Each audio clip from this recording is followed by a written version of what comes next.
What's up, everybody? Jeff in Control Robbins here with episode 13 of The Pylon Show, and as always, in fact, even more than me. I was about to say I'm joined by, but that's impossible to say. The point is, my co-host and amazing friend here, Dan artosisTV. It's just the two of us. Dan, how are you, man? Well, a little bit jet lagged, but Yeah. doing pretty well. Of course, we both just got back from Valencia like 2 days ago, right? In fact, Whatever. we were We're on time the same travelers now. flight, so, no, it's a little bit wild, and I could really tell that you were jet lagged because right before GSL went live, I'm sitting there with Nick, and my phone buzzes because you make your chest move. I'm like, oh, Jeff's awake. It's like it's the middle of the night there. And that, yeah, it was like 4 a.m. That was so funny. So we are jet lag, guys. Oh, go ahead, Dan. Sorry. I'm just saying, you know, a little bit tired and stuff, lots of work and stuff, but you know, happy to have the Pylon Show back now. Yeah, me too. It's a crazy week for Dan. I guess you've got KSL after the show. You did GSL the last 2 days, and then what else do you have? KSL tomorrow. Yeah. And then GSL the next day, and then GSL the next day. Holy crap! And I also have to do some filming stuff on Saturday and stuff for GSL versus the World coming up. I mean, there's a lot of. I'm very, very, very, very busy this month. It's kind of crazy. Which is going to be one of our themes when we get into it. Like, Starcraft's doing so well right now. It's actually just a really awesome feeling. We're going to be talking about that with Valencia. I cut you off. Were you saying something? Sorry. Oh, no. I was saying I have, like, a lot of work, but it's, like, all in Korea for a while now. So I think I don't travel until, like, after GSL Season 3. So the Pylon Show going to be completely regular. Yeah. The Pylon Show is going to eat a lot of fiber. It's going to be perfect. Yes. And I'm going to go ahead and jinx myself right now because, like, I have nothing schedule-wise, guys, right now. I'm actually supposed to be home for, like, the next few months. We're going to do WCS Challenger in August, but that should... Actually, that might take me away. Anyways, the point is, the moment I've released this into the universe, someone's like, ah! Schedule, Jeff! So we'll see what happens, but we should have a lot of episodes. Got Roddy in the chat, too. Kevin, thank you for stopping by, buddy. Good to see you. It's just a couple of jet lag boys here. So if you hear us being a little bit silent, you know, a little bit quiet, more, I'll even say it myself. Dan's doing just fine. I watched the GSL broadcast last night. You guys were great. I sometimes, and I was talking about this in Valencia, when I get jet lag, sometimes I'll be like talking to someone and I'll want to communicate like, could you please get me a burrito? But instead of saying burrito, I'll say like, could you please apple pear tree? And they'll be like, what? And I'll be like, and I'll look at them and I'll be like, I don't know what just happened. Anyways, so if that happens, just bear with us. But we got a great show for you. I do want to put out there, I thought it would be a really cool treat to ask Cyril to come on and be a guest on the show. But this show is, we had our first European decline, by the way. And it's because the show specifically starts at an absolutely god-awful time for Eurobros. So if you're watching this live as a European like fucking Kevin is right now, the passion is overflowing. You're incredible. But Cyril was very cordial, was very awesome. But it's just at a terrible time, and this guy's a full-time pro gamer. So I put it out there. I was like, hey, man, if you don't want to do it or can't do it, don't worry about it. I think what I'll do in the future is I will do a pre-recorded interview with him, and then we'll release that as content, because he does seem willing to talk with us. And I think even though he's a guy that doesn't particularly enjoy interviews, tapping into the mind of, in my opinion, the greatest foreigner we've ever had. Like, it's one of those like questions of if you go further back in basketball, were those guys better than the guys now, that kind of thing. But I think Cyril's skill level is the highest we've ever had as a foreigner. Yeah, for sure that. Yeah, I thought you would agree with me, but I left it open in case you didn't. Anyways, that's some content we'll try to get out of the way there. But to roadmap the show, we're going to start off by saying the Matcherino code this week is HotDog. I don't know why it's HotDog. How do you spell that? Yeah, right? How do you spell it? Well, I just so happen to know. HOTDOG. So if you're going, what is this Matcherino code you're talking about? It's a free code that you put into the website under the Pylon Show. And it just basically lets the website know that you are watching the show and going to a link and checking things out on our behalf. And if there's some stuff there you want to buy or see, feel free to shop around. But even just that free code actually helps us out, so do check it out. And then without further ado, I'm going to talk a little bit. I'm going to introduce the subject, so I'll roadmap that real quick, and we're going to pass it off to This Week in Starcraft. But there's some of the lovely shirts you can see there. Yeah, and Chocolate Soylent, I have heard, is back, and apparently people really like that. You ever tried the Soylent stuff, Dan? I have not. They don't have that in Korea, so I haven't had the opportunity. But it's like supposed to replace a meal, right? Yeah, like one bottle is essentially a whole meal. I want so bad to love that because I almost never eat breakfast, and that's really not a healthy thing to do. Like that's not actually good. Damn, I'm getting blown up here. Sorry. So I tried some, and I'll be brutally honest. Like some people are like, "That shit's amazing. I fucking love it." And if you love it, please check it out because it's a really healthy thing to do. It's just it's a liquid diet essentially. You shouldn't eat all your meals that way, but if you can have it in the morning or if you skip meals later, do it. But for me, I was like, I'll try it. Just like pouring oatmeal vomit down my throat. I think some of the flavors are good, but the coffee one, nah. Ugh. No good. Oh, it's National Hot Dog Day is what Cobra's showing us. That's why the code is hot dog. Oh, is it? Oh, okay. You know these national days aren't real, right? Like when everyone was hashtagging National Selfie Day, I was just watching everyone take selfies, and they're like, "Oh, well, here's a selfie, hashtag National Selfie Day," and it's like, guys, every day. This is fucking made up. Yeah. Okay. Can we just the social media gangsters got together and they're like, you know what we can do to drum up some posts? But who did it? That's what I want to know. Like, days are ridiculous. They're ridiculous. Look, I want to have National Teacher Day. You should appreciate your teachers, right? Yeah. Mother's Day, Father's Day, stuff like that. Everyone has a birthday. Thanksgiving, sure. Yeah, no, let's keep that in there. Halloween, I like Halloween. But let's cut the shit with these other stupid holidays. Hot Dog Day, not so much. National Hot Dog Day. So anyway, the code is hot dog, by the way. But I do agree. So real quick, road mapping the subjects. We're going to be talking about the usual stuff, as I'm sure you guys can predict. We're going to break down Valencia and talk about our experiences there. GSL as it keeps on going. Actually, reverse order. No, that's fine. No, it's Valencia, GSL, Korea versus the World, which Dan will be commentating, KSL preview, and then we're going to do kind of a state of the game of sorts on the Pylon and just kind of how it's doing financially and how we're happy with it or whatnot and that kind of thing. Just to kind of put it out there, I think that's a good thing to do. And then we'll end with the infamous Discord Q&A, which I saw some of those questions in there. You guys are breaking my heart. There's like 15 questions for Artosis and like 0 for me, and I'm like, I'll just sit here and... Yeah. Little guy. That's what I get. The best, I had to give a guy sass, because the guy's like, this one's mostly for Dan since he's a full-time commentator. And I'm like, the fuck am I? Anyways, you guys, it's okay. I'll be the ugly stepchild that just helps put on the show, but you guys, don't like me and stuff. Dan, what's going on this week in StarCraft?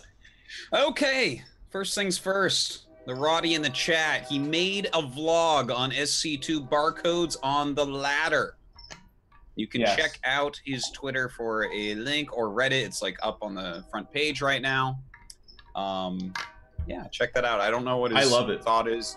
He's did you watch the video? I didn't watch the video, but Kevin and I have talked about this a lot, and I would say before me, this has been one of his pet peeves for a long time, actually. And I want to hear your thoughts. The basic gist of it is, like, I will watch the video, but I don't know his specifics, but that barcodes are bad for the scene is basically what he talks about. It's bad for streamers because you don't get as hyped about it.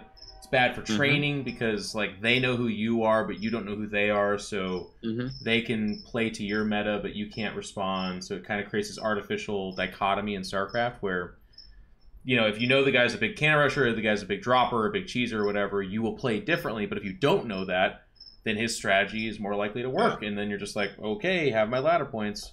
I guess you agree on these points? Yeah, absolutely. It's, I understand from the training aspect that you don't want people like blind countering you if you want to try build over and over and stuff. And so for those aspects, I like it. But overall, it makes it much less hype. I liked back in the day when people would make a Smurf, but everyone would figure it out. And then you just know who's playing on what account on the ladder, and you'd know who you're going up against, and it just kind of makes it more exciting. And it's funny because so much of esports is now a business that's tied into streaming and views and things like that. And a lot of people shoot themselves in the foot by, or overall the whole scene, if streaming is a big part of the industry, right? Yeah, you're all shooting yourselves in the foots by getting, or in the feet. Wow, I can't speak. I let it slide. I liked it. I was like, there he is. This is my brother. Shooting themselves in the foots. Why are you guys doing that? Shooting yourself in the foots. Your little footses are getting hurt. Little footsies. Yeah, but you know, it's just like it takes away some of the hype and the excitement of watching. It's much cooler if you see the name, you're like, oh damn, it's Right. going up against so and so, and so yeah, it's kind of sad. And I know that there's additional things that happen occasionally. I remember in training, like when Flash was playing, he was on a barcode and like would change his portrait every game to further confuse people, right? And it's just like that's too bad. I used to agree with that too. Like it made sense for the training purposes, but I don't know what I had an epiphany, but just like there's no situation. So like specifically for the audience to know, the situation they're trying to counter is other players not even matching up with them. It's specifically them checking their build orders through the match analysis, right? They don't want people being like, oh, okay, TLO's been doing a lot of Hydra drops, so I'm going to prepare for that against him. So I understand that. That used to like be a very compelling argument to me, but now I don't agree with that though, because most of the games you play, like we've been talking about, if you are using a ladder to train that build, if they don't know it's coming at all, and they can never know it's coming, then that doesn't actually prepare you for your opponent that will know this is going to happen. Like if you make it far into a tournament and you have this pocket strategy that you bust out for the first time, okay, I get that. But historically in Brood War and in Starcraft, you do that kind of training on a personal level. You don't do that on the ladder. You do that with, you know, a couple of partners, and that's how secret it is. In which case, you know, then you do have that alternate account that nobody's friend added on. They don't know it's you at all. Yeah. And you play your friend. I don't know. Maybe what we need to do, and actually be really fun, we'll have Kevin on, and then we'll have a pro gamer on, because it is not the popular opinion amongst pro gamers. Like most of them play on Barcode, so I'd like to kind of pick their brain. Maybe that's when we get Snoot on, or Dr. Dario himself. We'll have to see, because he'll actually just disagree with anything, anyways. But next up, we have. Go ahead. All right. So moving on from that, definitely check out Rotterdam's vlog. I'm sure that he really thought it out and can say better than what we just said, and doesn't use the word foots. So nice username. Has some more videos out. Incoming transmission number 11. I believe that was the one with you, Jeff. Yep. Yeah. Yeah. It was nice. it a good interview? Yeah, it was pretty good. I felt bad because we started a little bit late, and I had a time cap to give him, like I had to go do something else. So it's about an hour 15, 20 or something like that. So it's still long. That's pretty good. Anyways, yeah, it's pretty good. And he asks nice questions, stuff like that. It's just a little bit all over the place. Like it starts with like, where did you come from? And it goes to, why are you a caster kind of thing. But yeah, you can check it out. But it's cool that he keeps doing that. Yeah. Yeah. Oh, he's keeping it very regular. It looks like number 12 is coming out with someone named Zerg Girl soon. So definitely check that out. He's been releasing a few memes here and there. And actually something I saw that was really neat, here I have in the notes, thank you, Cobra, is that he's working on a new observer interface. And I took a look at that, and guys, check out nice _ username on Twitter, and you can see. Oh wow! If you're on a user face where, like, if you group, like, grab sentries, it'll tell you how many force fields they have, how many hallucinations, their overall health, the number of units in the selection, right? So that's kind of cool, because that's like, especially with sentries and High Templars, right? When I see the army, I try as a caster, if I can see the energy, to be like, okay, he has about 6 storms. Yeah. You know? And it's like, you know, it's a little bit hard to see, but you can kind of see it. If you play enough StarCraft, you're like, okay, pretty sure he has 3 storms, but he has 3 more really close or something like that, right? But this would obviously take a lot of the guesswork out of that, so kind of cool. Yeah, somewhere out there in their esports grave is Apollo rolling around, because I remember, like, one of the final questions he kind of posed before moving on to other things was like, does StarCraft have too much information? In the overlays is a lot. Yeah, I have talked a lot with him about that, and I do think that that's the case. Like, when StarCraft 1 started to come back pretty big, we had a production tab for a little bit, and that shit got removed. I complained a lot about that. I'm sure it wasn't me that got it removed. It was probably just the Koreans straight up being like, what are you doing? But there's no suspense in StarCraft 2. There's a metric ton of excitement. There's so much excitement, but the suspense isn't there, and the whole casting style is developed so that it's like you need the production tab and stuff. Right. But yeah, no, I think it would be a better observer experience for everyone without all this information, but we have all this information, and this is the way that everyone's used to it and everyone likes it. So what can you do? Yeah, you can't really to go full reversal on that would be a bit much. Yeah, it's like it's too tough, I think. Guys, if you're gonna chirp in the chat, by the way, check your ears. It might be tinnitus or something like that. Get to a doctor, but there's no chirping whatsoever. There's never been any. No. Some people are saying like crickets and stuff like that. I don't know what you're talking about. Yeah. Well, I thought that we had that added in because this represents the lack of questions for you in the Discord chat. Yeah, exactly. Like, yeah, just crickets chirping instead. For every one of my jokes, all I hear is like cricket, cricket. Well, anyway, every time you say something, I'm just gonna go. Yeah, that would sink me so bad. We get like just you and I on a show, and I say something funny, and you just kind of like look away and go like "ee," and there's just like crickets in the background. I'd be like, oh, well, that hurt. Oh my! Is that Rhaegal's food or something? Yeah, that's his family. The food. Yeah. his family. I'm like, oh, he's gonna eat his family. That's too bad. Okay, so that is that for that piece of it. On to the next piece. We're doing really well, Dan. So real. Oh my god! That's that for that piece. So we're gonna move on. On to the next piece. Okay, have at you, number 19. Of course, this is Sham2's tournament that's been gaining a lot of popularity. It's going to have some new maps in it. It's going to be on July 19th, so that's actually... Oh, wait, no, sorry. On July 22nd, it's have at you, number 19. So that's in 3 days. There's going to be some new maps, and he is banning random. I did see some sort of... I didn't get to really follow it, but I saw some sort of drama was involved with this. Sorry, I was like traveling and stuff, so I'm not 100% caught up on everything right now. But yeah, so I guess no more random players in that tournament. And as we all know, randoms always get Zerg in the last spot that you're going to scout and 9 full speed. So I'm fine seeing them all go away. Sham2's awesome. He's very forward, very open about kind of the things that he deals with, and the most the most underappreciated role in all of, at least StarCraft, but I'm guessing competitive gaming in general, is the tournament organizer. Because I can't remember, it of course now escapes me that I'm thinking about, but he had some weird drama where a guy was like being a total dick to his opponents, so he was finally like warned and then docked points or like maybe banned or something like that, and then he was just like, hey, that is ridiculous. I cannot believe you would take action against me. Like, there's no proof. It's of course... It's every game or two that gets like really indignant and plays the victim card when they're like just being a dick, and someone's finally like, "Hey, get out of here! This is terrible." And they're like, "Whoa, whoa, can we talk about this, please? This is ridiculous. The way you're treating me right now it's a sham." And you're just like, "Yeah, the fuck." No, the tournament admins, it's a tough thing. I actually adminned a very good amount of tournaments back when I first moved to Korea. You might remember, Jeff, you played in a few of them, I believe. And I had this rule, like this, it was like this extra rule added in because there was some money on the line, and like we had like a tournament to get to Korea and stuff like that. But I had this rule that I thought was like really good that everyone should put in as a tournament organizer, where I'm like, Artosis gets the final say on everything. Where it's like, if I decide that you're banned, that's it.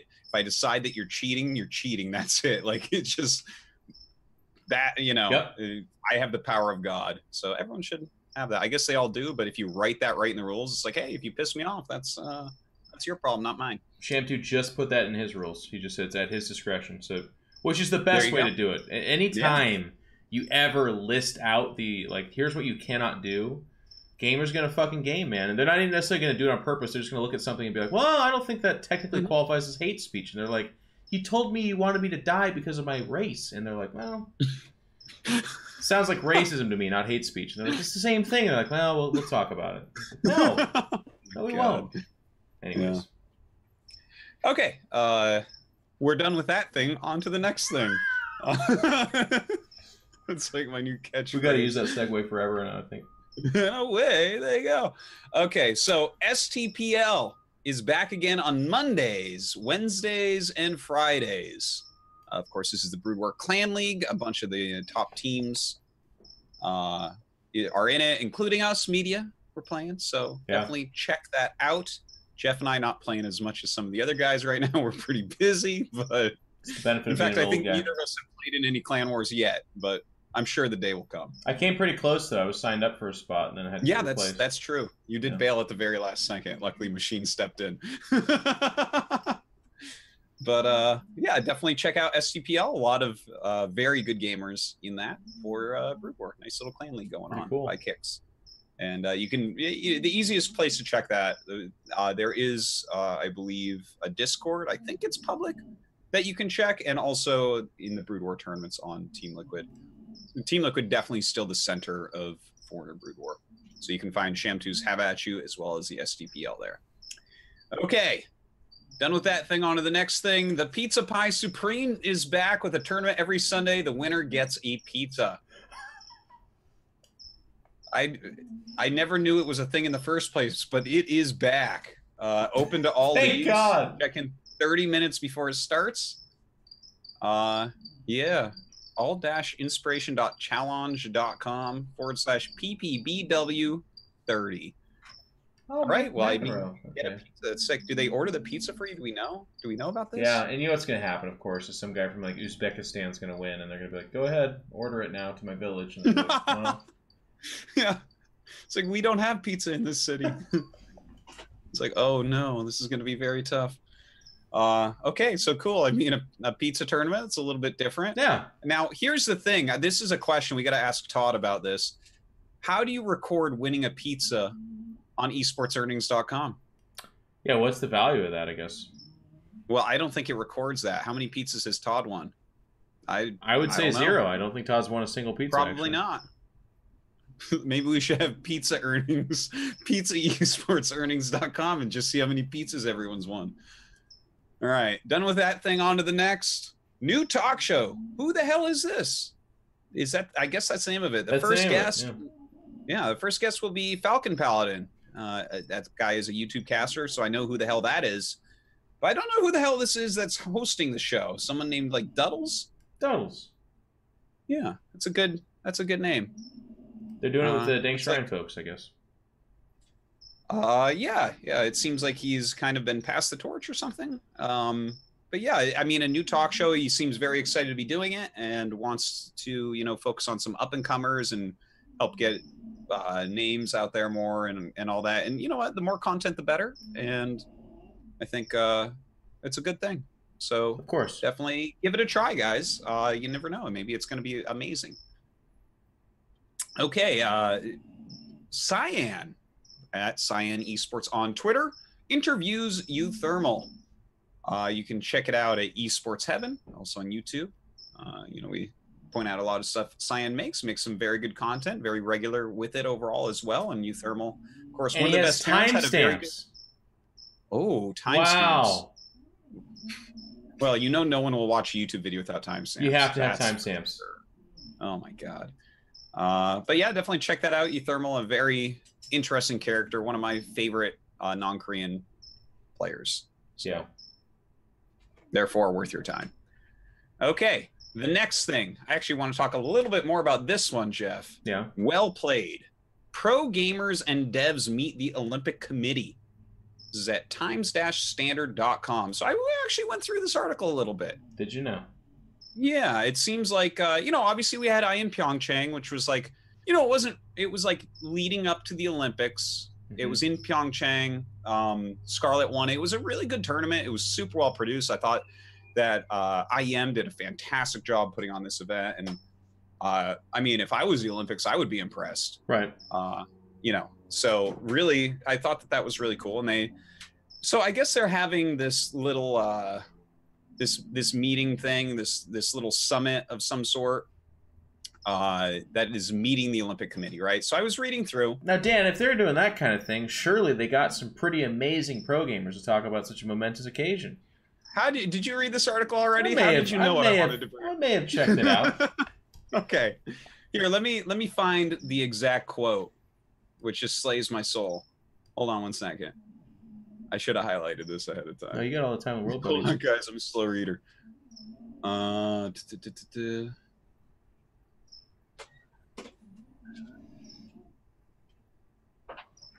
Okay, here it is.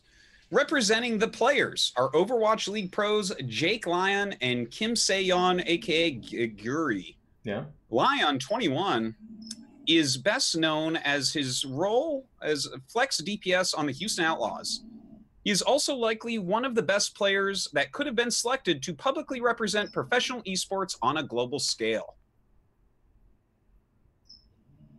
Who decides? Do you want to rant first? You go ahead. No, you go ahead. Oh my god, it pisses me off so much. Overwatch is the like the new. It still has the like fluid from the vaginal canal it slid out of in esports birthing. Like it's still a fetus. It's probably prematurely born, in fact, which is fine, by the way. But it's like the idea that a 21-year-old Overwatch pro is like, that's the kid. That's who I want representing esports to the Olympic organization. Someone who, you know what? I don't even know him, by the way. So it's not. I'm not hating on him as a person. I'm sure he's a wonderful person. He might be fantastic. Fantastic player. Overwatch League has to offer. But he's a fucking child. He's a child in a child esport that is actually, like, to be fair, and I'll tell you what, there's a lot of Blizzard people watch this, so maybe they're going to unfriend me and block me on Facebook right now, but, like, Overwatch League is still, as of yet, kind of trying to be an esport. I don't think it's fair to even go, this is esports, just because you chuck millions of dollars at it and have kids lined up playing pro. Like, that's... Like, the idea of this is the person I want to speak to this is so brutal to me. Obviously, we have a ton of bias, and we'd be like, here's the StarCraft people we'd want there. But you know what? Fuck it. Maybe it's not StarCraft people. Go back to... There's just some amazing spokespeople in competitive gaming that have been around tens of years, because this is not a brand new thing. This is something that's been around for a while. And I want those people to be paid off and respected for their positions, as opposed to Gaguri, which, by the way, do you know what her accomplishment is? It's that people thought she was a hacker. She was so good. And now she's on, I believe, by the way, a team that incredibly went 0-40. Is that correct, chat? Is Gaguri was on that team? 0 she was on that team. And 40. Dragons. Which doesn't necessarily matter. I'm just trying to be like, literally, they're like, look, it's a girl. It's a Korean girl, and she's good. And they're like, okay, what else does she have to speak about esports? And they're like, that's fucking it, man. Well, okay. And I mean, your rant is well taken. And I do want to say again, like, we don't actually know these people. I'm sure they're great. But I mean, if we have decided that the Olympics are like an important thing for the future, right? Mm-hmm. This is a good thing to have esports in. First off, who the fuck wrote this article and said he is likely one of the best players that could have been selected to publicly represent professional esports on a global scale? Who's deciding this? This guy that wrote this article, did he decide this? It's a woman, Catherine. How the fuck does he know? What is he talking about?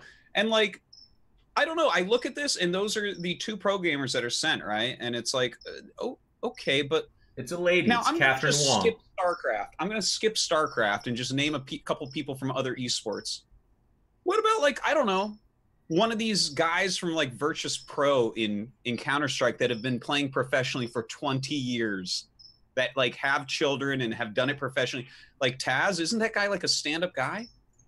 Isn't it like? I mean, hasn't he been around forever and is well-spoken and has done 1 billion interviews and like is an older person that has more experience than anybody in world championships and shit like that in a tested esport that's been competitive forever? I mean, you can look so easily and find like, okay, what about some of the like, oh my God, it hurts so much. It hurts. And you know, the insult, though. Guys, oh yeah, of course. Have you ever watched some of these Street Fighter guys talk that are like really well spoken, like Tokido or something? I mean, God, I would love to have these guys represent us. Even StarCraft, I'm like, yes, please go represent esports for me.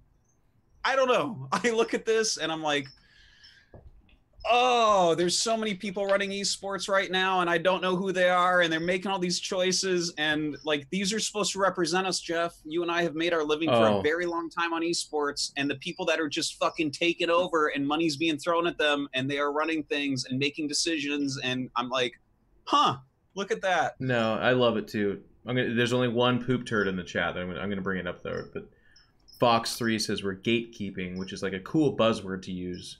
We're not. We're actually complaining about the gross mishandling of something that we base our entire life around.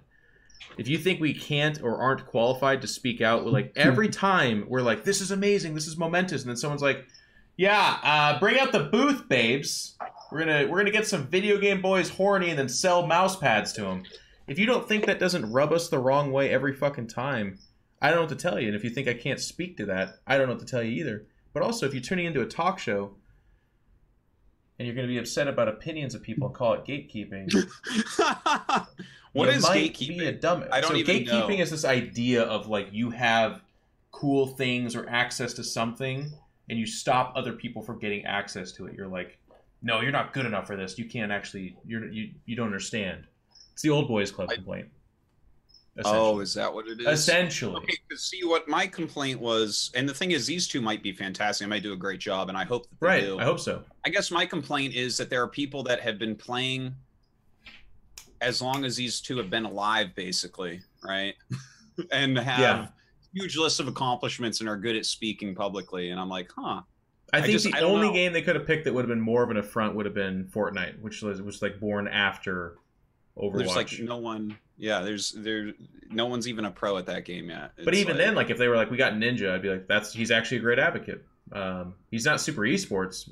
He comes from esports. He was a Halo professional player, but he's just so successful, and he would he'd be momentous that way. I don't think it's the best pick, Dan. I'm just saying like a 21-year-old guy and then a girl. It doesn't matter that she's a girl. It's just more the point that like that is what the only reason they've selected her is that she's really good and a girl. That sucks. That still sucks in gaming when that happens. I like the diversity. Definitely pick like a female and a male. That's awesome. But I personally would be like, well, there's some females that have been around a long time across multiple games, and now they like manage teams and they're part of like they work at companies. Like that's amazing experience to tap into. Anyways, it's not that big of a deal, and this is not gonna. I mean, we want the Olympics to be a big deal. It's just the thing is, I think it's the pattern recognition going off in our heads that this just keeps happening. Where I don't know, I keep seeing so many things that I see happen in esports. I'm just like, what? I know. This is another like, one. The whole Olympic thing is really weird though. Like, I guess we couldn't talk too much about what's going on, but there was just a lot of like. The Olympic organization was like very clear to everyone that they're like, do not say you're at the Olympics. You are not at the Olympics. And the reason they did that kind of stuff is because they did not want the backlash of a lot of the kind of old school sports fans that did happen, by the way. When they did an Evo broadcast on ESPN, there was like all these debates and talks where people were just like, how can this is not fucking sports. I don't want to see that shit. And like people get really hostile and mean. So there's still that cultural, I don't know, like grade, like the two still clash where people are like, video games are kids rotting their brains, and then there's a lot of people that are like, no, actually they're traveling the world, they're experiencing things, they're paying for their lives, and it's pretty amazing. They're like, no, they're covered in Doritos and Mountain Dew. You're like, no, okay, well, I'm gonna wait until you're too old to talk, and then we'll just kind of let esports keep growing. Yeah. So that's our rant. So.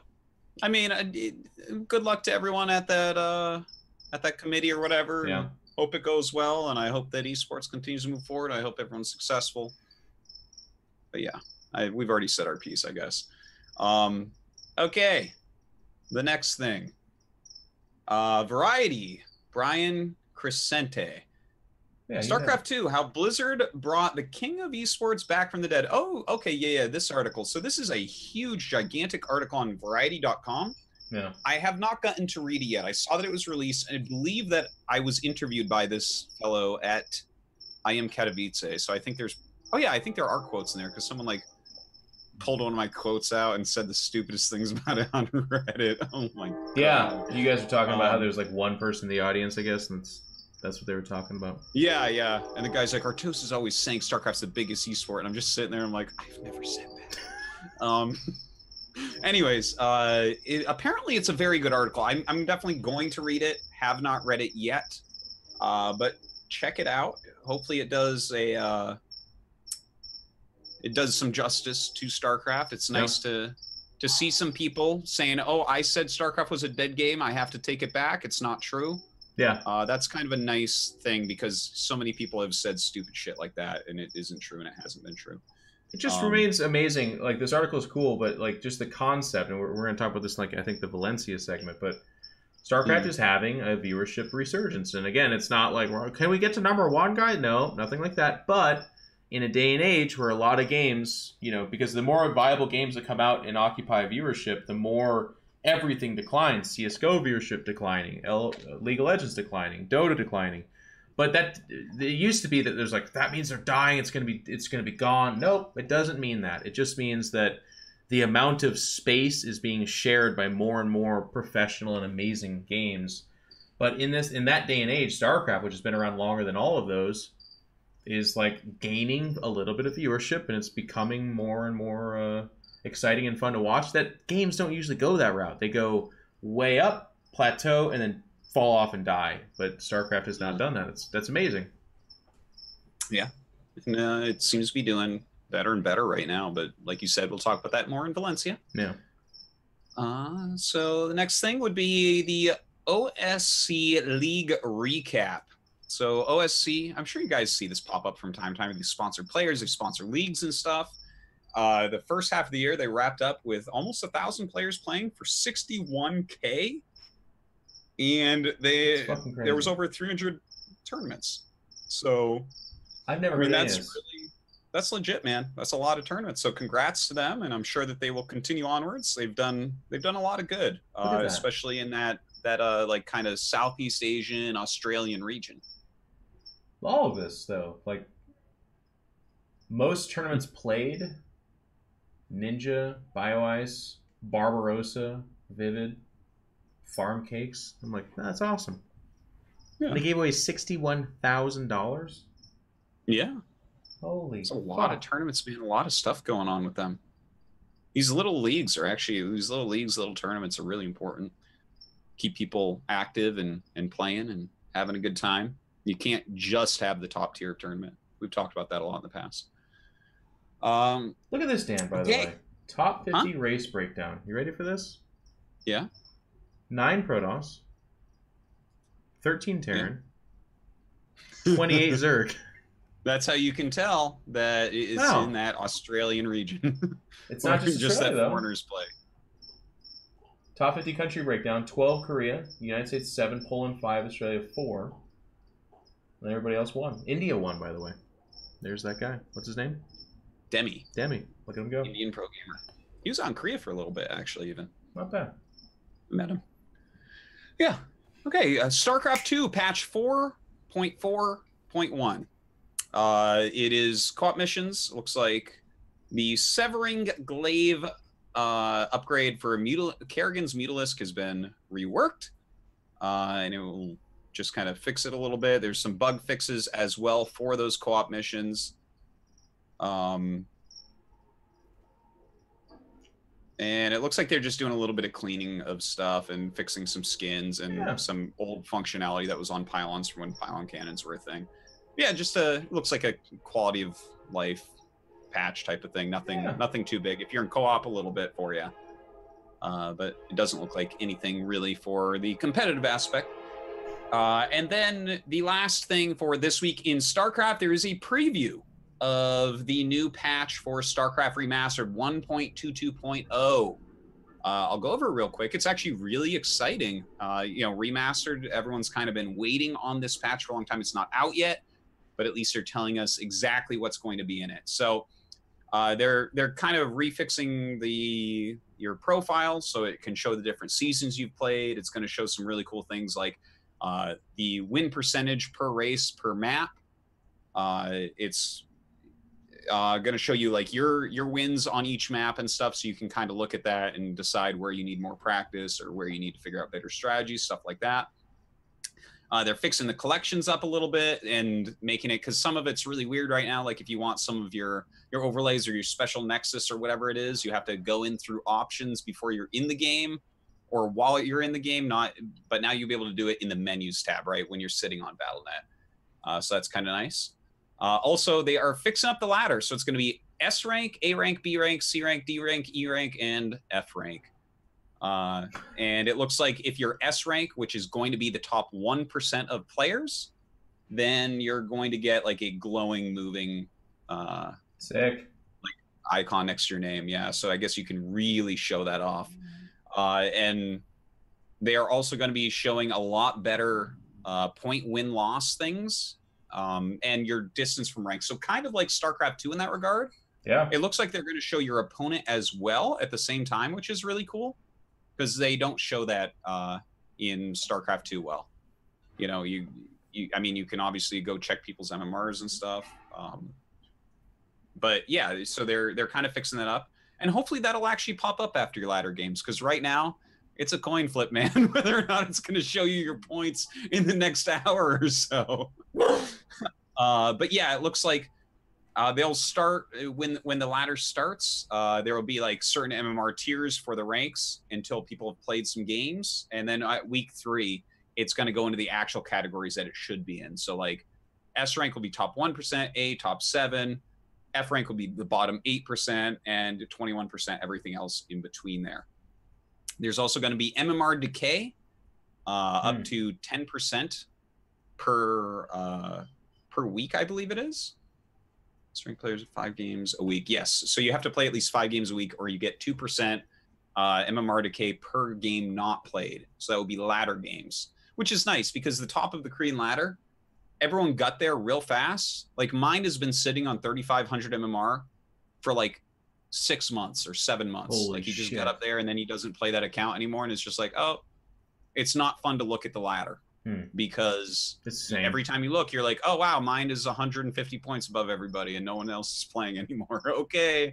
So cool to that. I like that they're doing that. And the MMR decay is only going to be for S rank players. So you don't got to worry, you know, if you're not at the very top of the world, the 1%, then it's okay if you miss a week of playing, but you shouldn't, because the game's fun.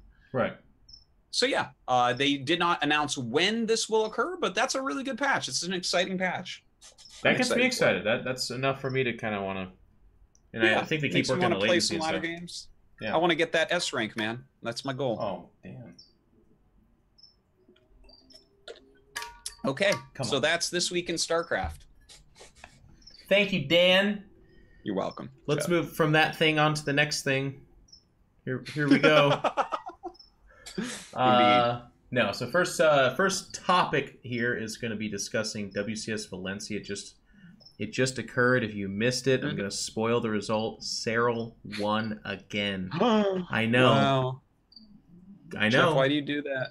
Well, why are you spoiling it on a talk show? I want people to know. I want people to know about it. I want to scream it from the mountaintops and the rooftops.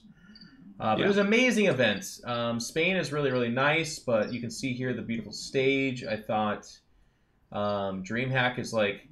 So to be brutally... I mean, and this is the time. This is the Pylon Show is going to be honest. We've had some WCS stops the further back you go where, like, production has a few hiccups. There's, you know... too long of breaks. I feel like the broadcast is a little stale, which is kind of on us as a talent group. That was not the case with Valencia. I thought it was fantastic. It was a great mix of personalities. I thought Sue has really stepped up her game as an interviewer and a host. She just really owns that stage and does a great job. The player quality is just phenomenal. Like WCS Austin, you heard us bitch about this. The games were not great. Like it was a lot of 3-0s, a lot of really bad series, a lot of like players just getting dominated and leaving pretty quick and just not dramatic. Up until the last semifinals and finals where I think the excitement definitely ramped up. And none of, you know, you can't blame game quality and players or something like that. It just happens that way. It just kind of sucked. But we all kind of looked to Valencia and we're like, God, I hope this is good. And Dan, I thought it was really good. The results were exciting. There's a lot of close series. There was some fun storylines. I had a blast. Yeah, I think it was like, I saw some of the viewership numbers and stuff. They were like out of control compared to previous events. And That was great. It was like there was a ton of really exciting series. I think that as good as the Mana's storyline was from Austin, how fun that was watching him bulldoze through a lot of top end players. I think Haas was my favorite thing that's ever happened. Yeah. And I mean, you saw backstage, I was flipping out, man. Everyone was. Everyone was was. So exciting to watch him, you know, the closest series you've ever seen in your entire life, you know, coming down to the wire. And, you know, to be honest, like that could have been a 3-1 for Haas in the finals. Like the out of those first 4 games, he was doing really well in 3 of them, man, really well. And it should have been a 2-2, Jeff. And you know that. But yeah, I mean, it was a sick tournament, and the viewership was crazy. It was like over twice as much as last year, and like 20K higher than Austin or something. Yep. I mean, it was hype. There was a lot of hype going into it, and just an exciting event. And a lot of things made that possible. So there was a big Chinese and Taiwanese contingency that was very excited about Haz's results. So they were tuning in. Blizzard did a much better job of making sure that this WCS stop was in the launcher, so a lot of people had very easy access to tuning into the broadcast. And then the game itself has just been enjoying a kind of spike up in interest and viewership ever since they did go free to play, which is amazing. I did not see that coming at all. I did not think that that would have almost any impact at all, but it's all kind of made it really, really nice. I think the final numbers were something around 81,000 concurrents across all the streams at its highest peak. That's not Fortnite, ladies and gentlemen, so there's going to be that. I'm saying that because there's someone in the chat who's like, Jesus Christ, that's not Fortnite. Okay, yeah, you're right, it's not Fortnite. But for us, in our humble little corner of a game that's been around nearly 10 years, that's awesome. That's really good. But I'll tell you what's even better is the trend of increase in viewership, which is just an amazing thing to say. And like, I would get an increase in viewership if we had like, you know, a player literally set themselves on fire on stage or something like that. But that's not what happened. It's just good StarCraft. And then some fun, like the WCS system kind of working, by the way. Tip of the hat to Blizzard for that vision, I would say. Because like at the beginning, remember how maligned it was and region locking. And this is the death of StarCraft. This is going to be the worst thing ever. No, they had a pretty good vision that if you get these guys and you motivate these non-Koreans to have a reason to play, the level of play will step up, and you'll have people get produced like a Serral in the WCS system where it's really legitimately exciting to watch, and that's pretty cool. Yeah. And even on that, like the Serral Scarlet match, she almost had him, man. I thought like, she we would were have. all thinking that she was going to take him 3-1 in that Darkness Sanctuary game, and I mean, he came back and shown how ridiculous he really is. But I think some of it's starting to show that he can be beaten, and he eventually will be. You know, you can't stay this far ahead of everyone forever. They will catch up, and we've seen it happen multiple times. Like I remember the last time Zest won a GSL, he was head and shoulders better than everyone else in GSL.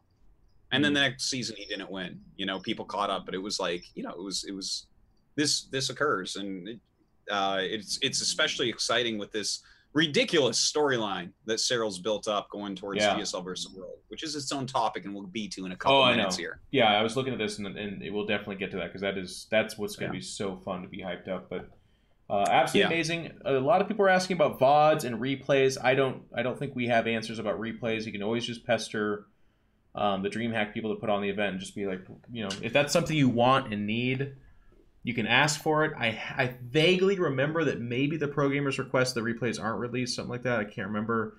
But then VODs are on the Starcraft channel. Yeah, I think so. But like I said, I'm super jet lagged, so maybe that's from the future or even from a made up past. So it's not fair to say that. Could be. But it was just an amazing event, and it was really fun having you guys, Tastosis, there, which, you know, you guys bring your own brand of magic, and that was really cool. Shout out to, I think, everyone, but I think not enough credit is given, and I want to say this.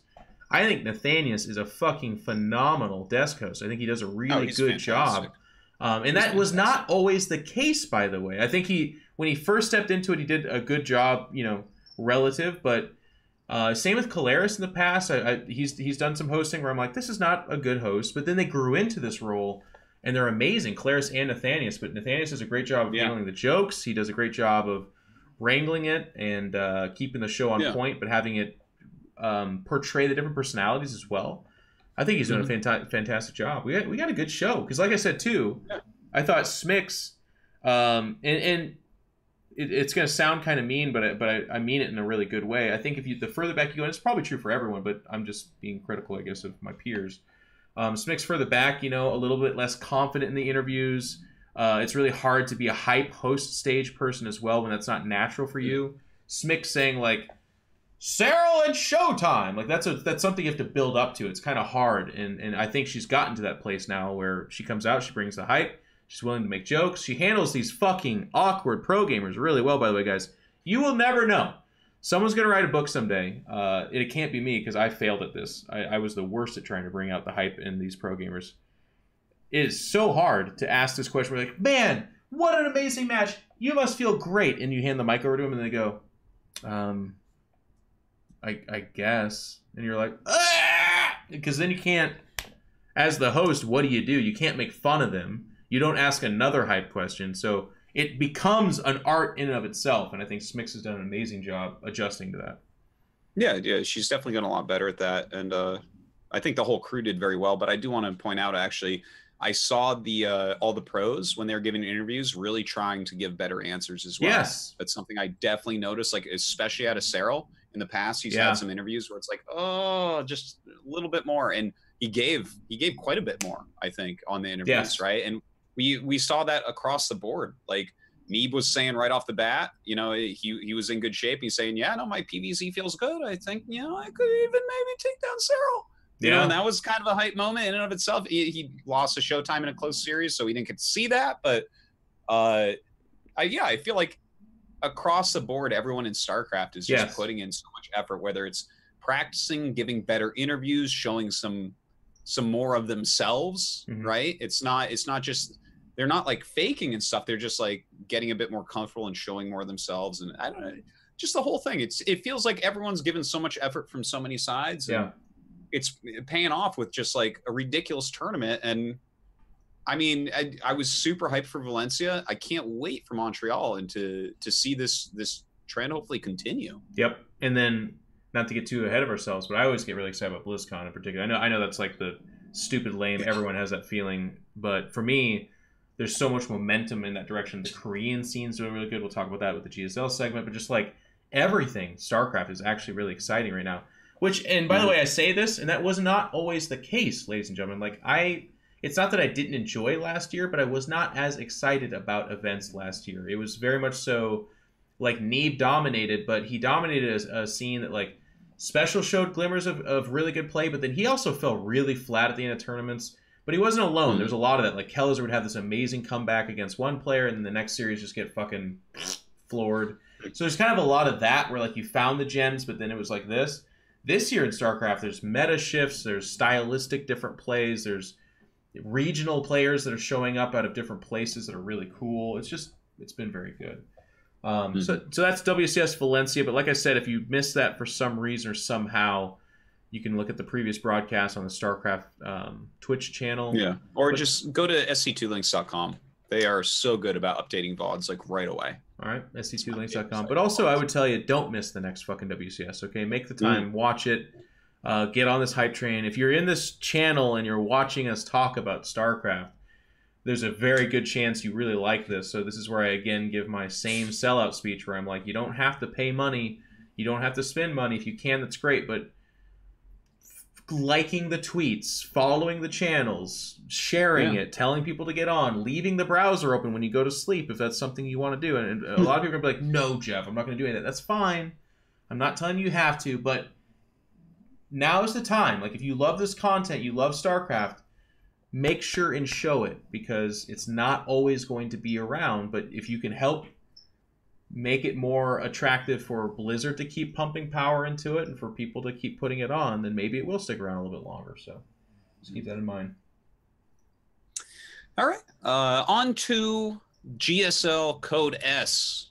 We are running through that round of 32 as quickly as is humanly possible. Going pretty well so far, really. Like, I mean, I guess there have been quite a few upsets, and the groups have been really exciting thus far. We've talked about a few of them on a previous iteration of the Pylon Show. Mm-hmm. Of course, we missed a couple groups while we were in Spain. I haven't gotten to watch through those yet, but some of the big storylines that have been happening. MMA lost his group, 1-4 map score. Parting actually eliminated Bjorn 2 nights ago from that group. So Bjorn actually got last place, but Parting then got completely bopped by Zest in the final match, which was too bad because he was like mind gaming pretty hard. Like he took a map off Zest in the first series of the day, and then like he opened well against Zest in the second series, but then Zest is just like die, and then he died. But yeah, Impact crushing that group. That was kind of a fun story because he's been underrated for a long time, I think, and is really, really strong right now. And then last night was super straightforward. It was actually probably my least favorite group so far. Yeah. There was a few good series. Like I thought Bunny Ragnarok was actually a really good series. But Trap smashed the group, and TY clearly got second. So it's kind of funny if you look at all the people that won the groups.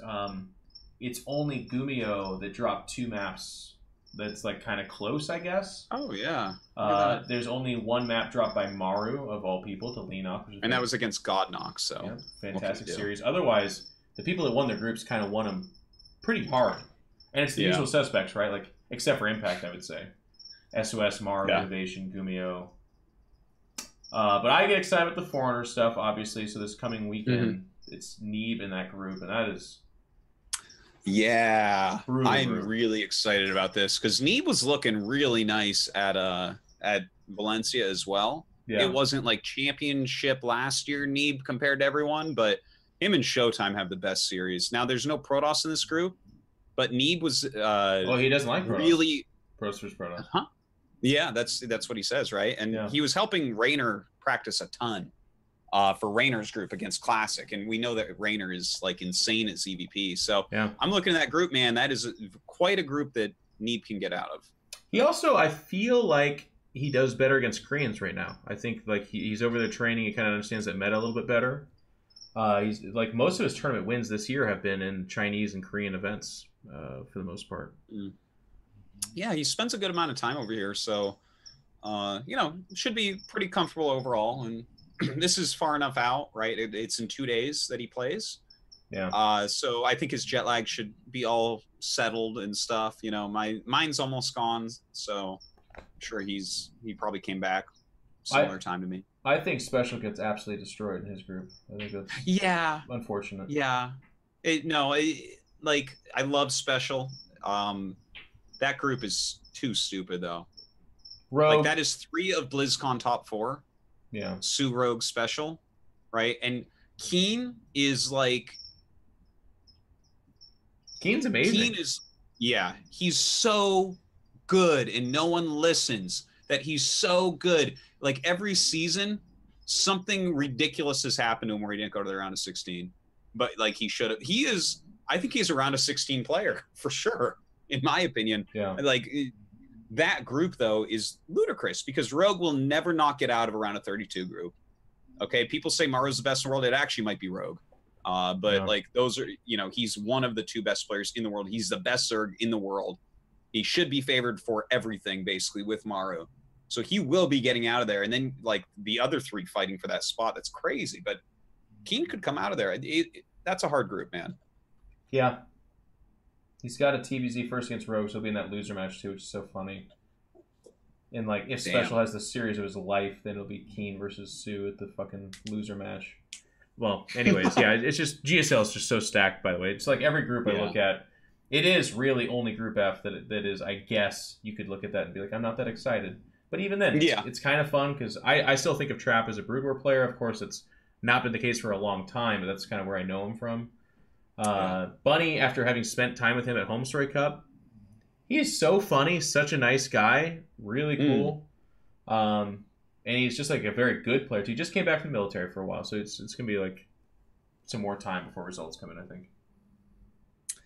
So I mean that's GSL. We're gonna finish up the round of 32. Saturday and Sunday, they're both gonna be 1 p.m. shows. So Jeff, you're gonna be able to watch those if your jet lag's fixed. because those would be at a reasonable time for the West Coast in America. And then after that, it's the next week is the group selection ceremony, which is always fun. And then the week after that is GSL versus the World, which is what a transition.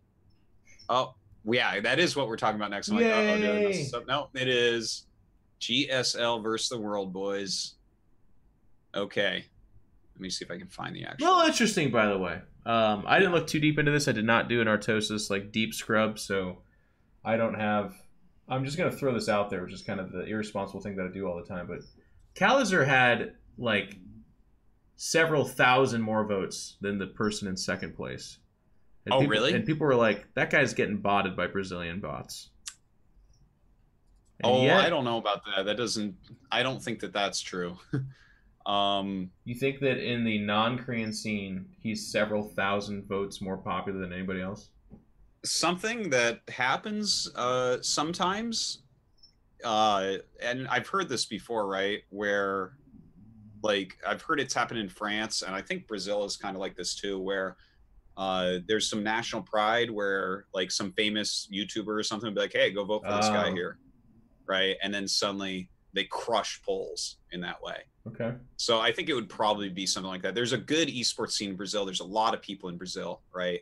Starcraft is absolutely not their most popular game, but like I bet you if like the Counter-Strike pros are like, oh damn, Kellisher, okay, like go vote. You just believe in people, right, Dan? You just generally think, nah, people are good people. Real things. Yeah. Yeah. Yeah. I mean, like that. I think that probably just Brazilians got behind him, maybe, and it doesn't even just have to be Brazilians. That whole Copa America scene, you know, that's a big scene down there.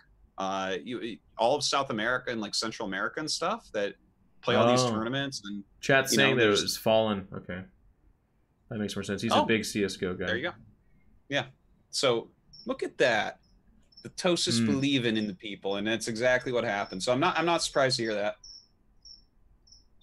It's just funny. Okay, someone's saying Artosis playing it off like he doesn't know that's exactly what happened. I didn't, but I assumed it was. Thank you, guy in the chat.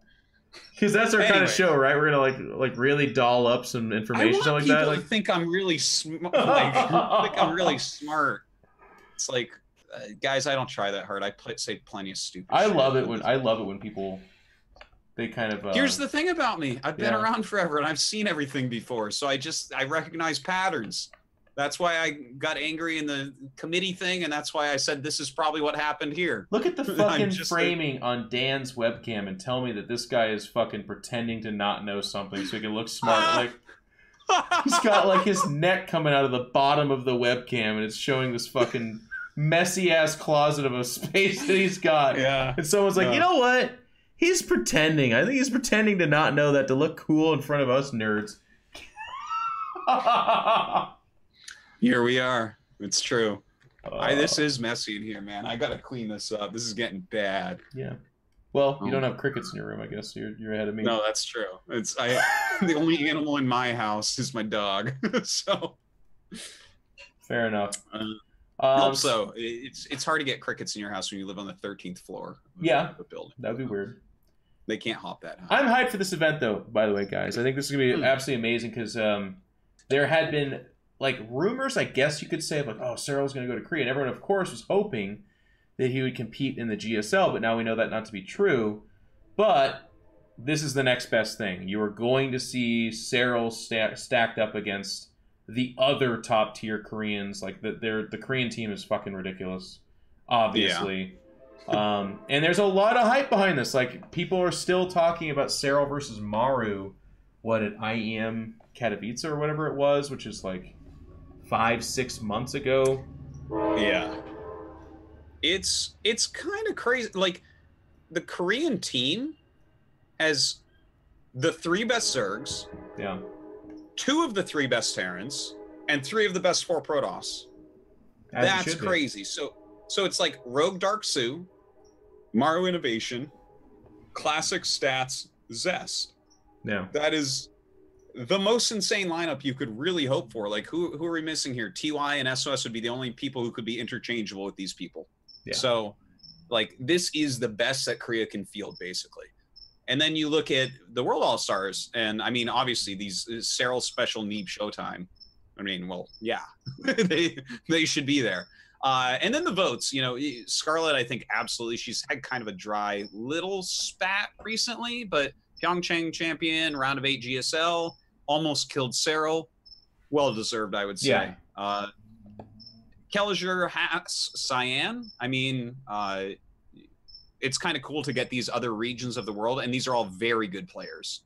I don't think you would necessarily rank them as the next, you know, this is the 6th, 7th, and 8th best non-Koreans, but they're very good players. So right, it'll be fun. Haas is especially exciting to watch, as we all know.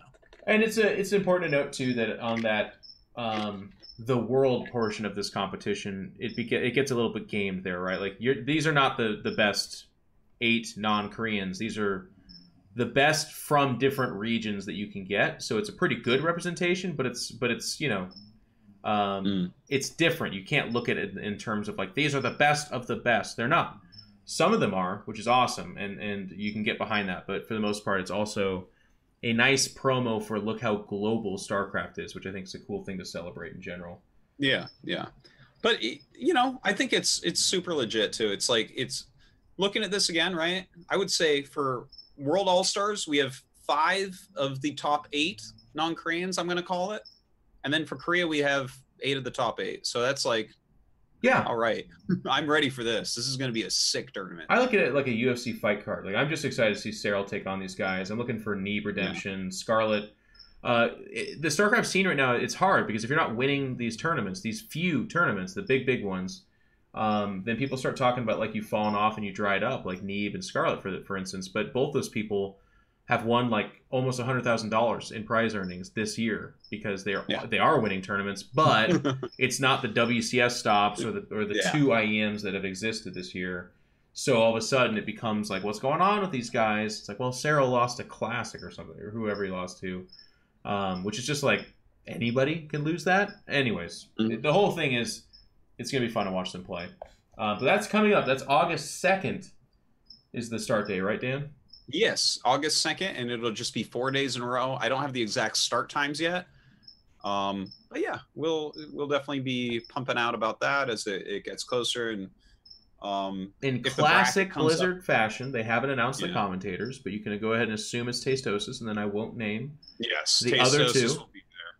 You can't have something called GSL and not have us there, so I'm going to go ahead and take that. Just you say can. It. In the world of Rapid, and now we got Jake Umbleby. Well, we're here, so we're gonna do it, and then we'll see who else. Can I get No Regret in a suit again, please? By the way, can we get him at another event? Oh, it'll happen. It'll happen.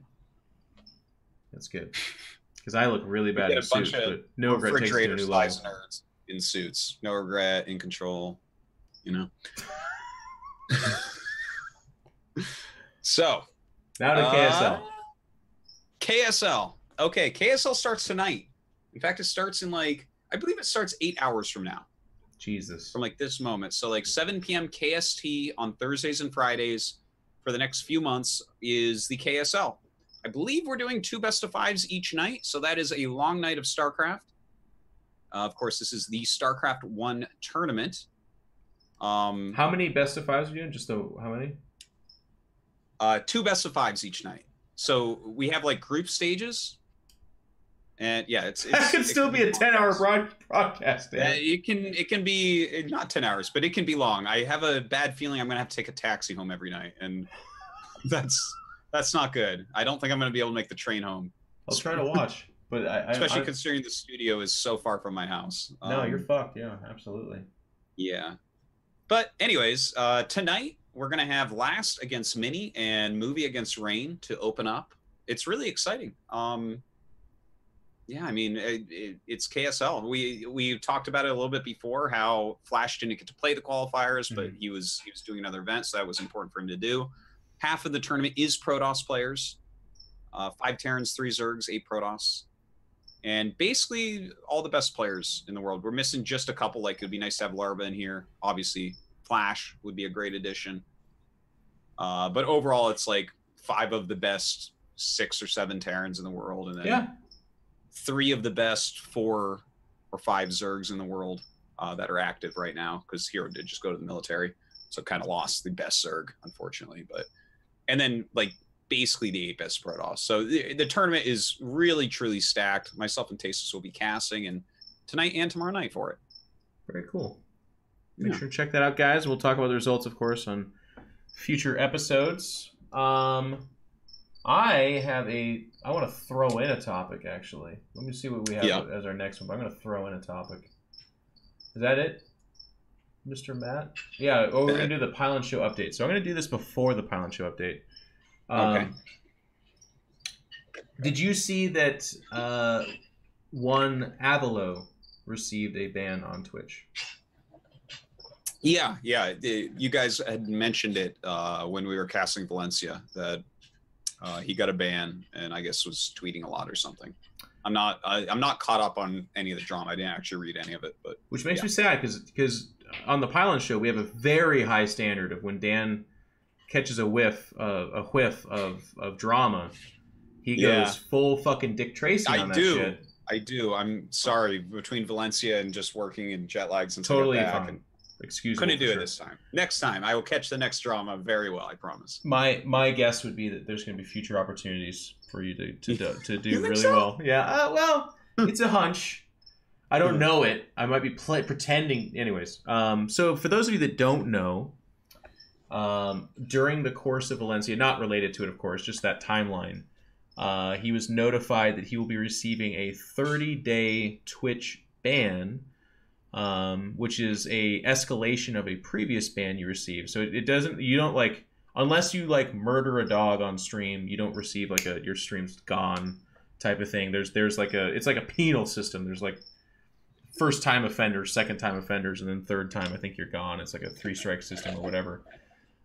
This one was for a couple of things, but it cites basically his language on stream using the F word, I never know what to do this with, by the way. It's so funny because, like, to me, I can say it because I'm, like, reporting on something, but there's always going to be someone that's upset about it, but also we're under Twitch TOS, so I'm not going to do it. Anyways, it's the FAGGOT word, which you are not supposed to say on stream. He was using that, and then he was using a few other words or whatever. Anyways, the point is he was just saying that kind of stuff. I don't even really care about the specifics because I think if anyone kind of follows Avilo on any level at all, that doesn't shock you. That doesn't surprise you whatsoever. In fact, the only surprise, and this is kind of the funny thing, in the like 60 tweets he did when this happened, the biggest shock for Avilo was that he's been doing that for years and that he's just now getting banned for it. Which is one of the worst arguments you can make when you're trying to ask for someone to see the light on how innocent you are, to be like, well, I've been murdering people for a decade. Why am I just now getting caught for this? Like, not a very good one. So there, Cobra actually brought up the message here. Oh, this is pretty big news, though. Avilo is obviously, love him or hate him, he's a big part of the community for one way or another. And as far as StarCraft personalities go, I have to say this is probably certainly the biggest, but maybe the first of offense of this kind. I can't really think of another StarCraft streamer that's been, I guess Destiny kind of falls in it, but even then he had mostly moved on, so I think this is the kind of first time this has happened. So just to be clear, I'm not starting an Avilo hate fest. We're not doing that. We're just reporting the news here. It is interesting. There's a lot of discussion on it, and Dan's aware of what happened, right? You saw some of it. Yeah. Is this like how he makes his living? Is streaming? Yes, according to him. That was one of his big complaints, is that this is going to shut down his income for a month. Yeah.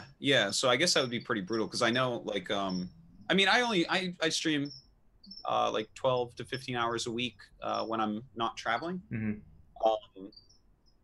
And I mean, when I go away for a week, I lose like half my subs almost, like a big chunk. So I guess that will definitely hurt him quite a bit. Yeah, and for instance, like Dan streams 12 to 15 hours a week. Avilo is probably 60 hours a week or something like that. He streams all the time. The reason I want to bring this up is obviously it's news, but I thought one of the things I kind of want to put out there as a discussion piece is I've met Avilo. I actually watch his stream. he's really not a bad evil person or something like that. I don't prescribe to the idea that his shtick is an act. I think he plays it up like a lot of streamers do, but I think that he legitimately, like a lot of Starcraft people, you know, gets upset or does think people are kind of out to get him. He's hardly the only one that thinks those things. He's just the most animated about it, and like I said, he kind of plays it up. But he kind of banged his drum on a certain subject that I think is worth mentioning, and he was very adamant and upset that nobody kind of rallied to him and came to his defense. And I guess mostly nobody, because kind of Katz did. Katz wrote an email, I guess, to Twitch saying, can we, you know, lighten the punishment or something like that. I don't know the email, and I don't think he made it public. But he did say he was going to send that email. I went a little bit Dick Tracy on this, by the way. I was reading it. The actual guy who should have brought this, Kevin. Kevin was fucking devouring this content. But he was very upset that this had happened, and nobody was kind of rallying to his defense. And I think it's interesting, and I just kind of want to put out there as almost like a PSA.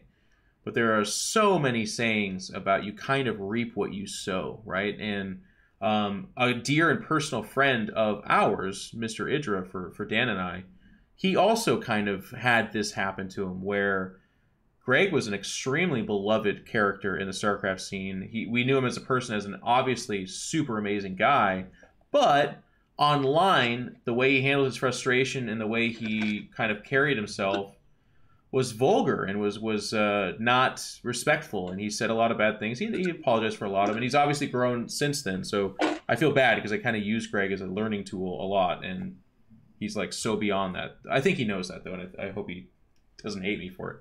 But the point is, when you carry yourself that way and you conduct yourself that way, nobody will come to your defense. Nobody is going to feel bad when you get your due. So, like, whether this ban is over the top or it's too much or it's maybe, you know, coming late, there should have been warnings, all those, like, arguments you can make for a person that you legitimately are like, this person needs a second look because, you know, this is a mistake, that kind of thing. It doesn't happen, right? Like, nobody has played against Avilo where they haven't been yelled at by him. In the WCS qualifying matches, he made big scenes, calling out people, yelling at people, saying this game's terrible, like really bad stuff that, again, other people have done, but they're not, like, famous for it. They don't just do that, and that's what they are. So when something like this happens, it really twisted my heart, because, again, Avilo's not, he's one of ours, but he was, like, surprised that he was by himself and alone on this, which is such a terrible feeling to watch someone experience, but yeah, of course he was. Well, if you toe the line for that long and then you step over, right? Yeah. It's like, well, I mean, I guess you gotta consider this. And I mean, that's probably in all aspects, right? Right. If you're always on the edge, you're not leaving yourself much room to maneuver. If you go over the edge a little bit too much and you've always been on the edge, it's hard to be like, guys, everyone come defend me. It's like, well, I mean, maybe there's a lesson to be learned here or something. It's a sad thing, but you also should be abiding by the terms of service and trying to be a better person every day, I think. Yeah. So that is in the news. If you are, you know, a fan of his streaming and stuff like that, make sure and I think he's uploading videos of games that he's playing and then commentating on, so he's still making that kind of content. You can check him out.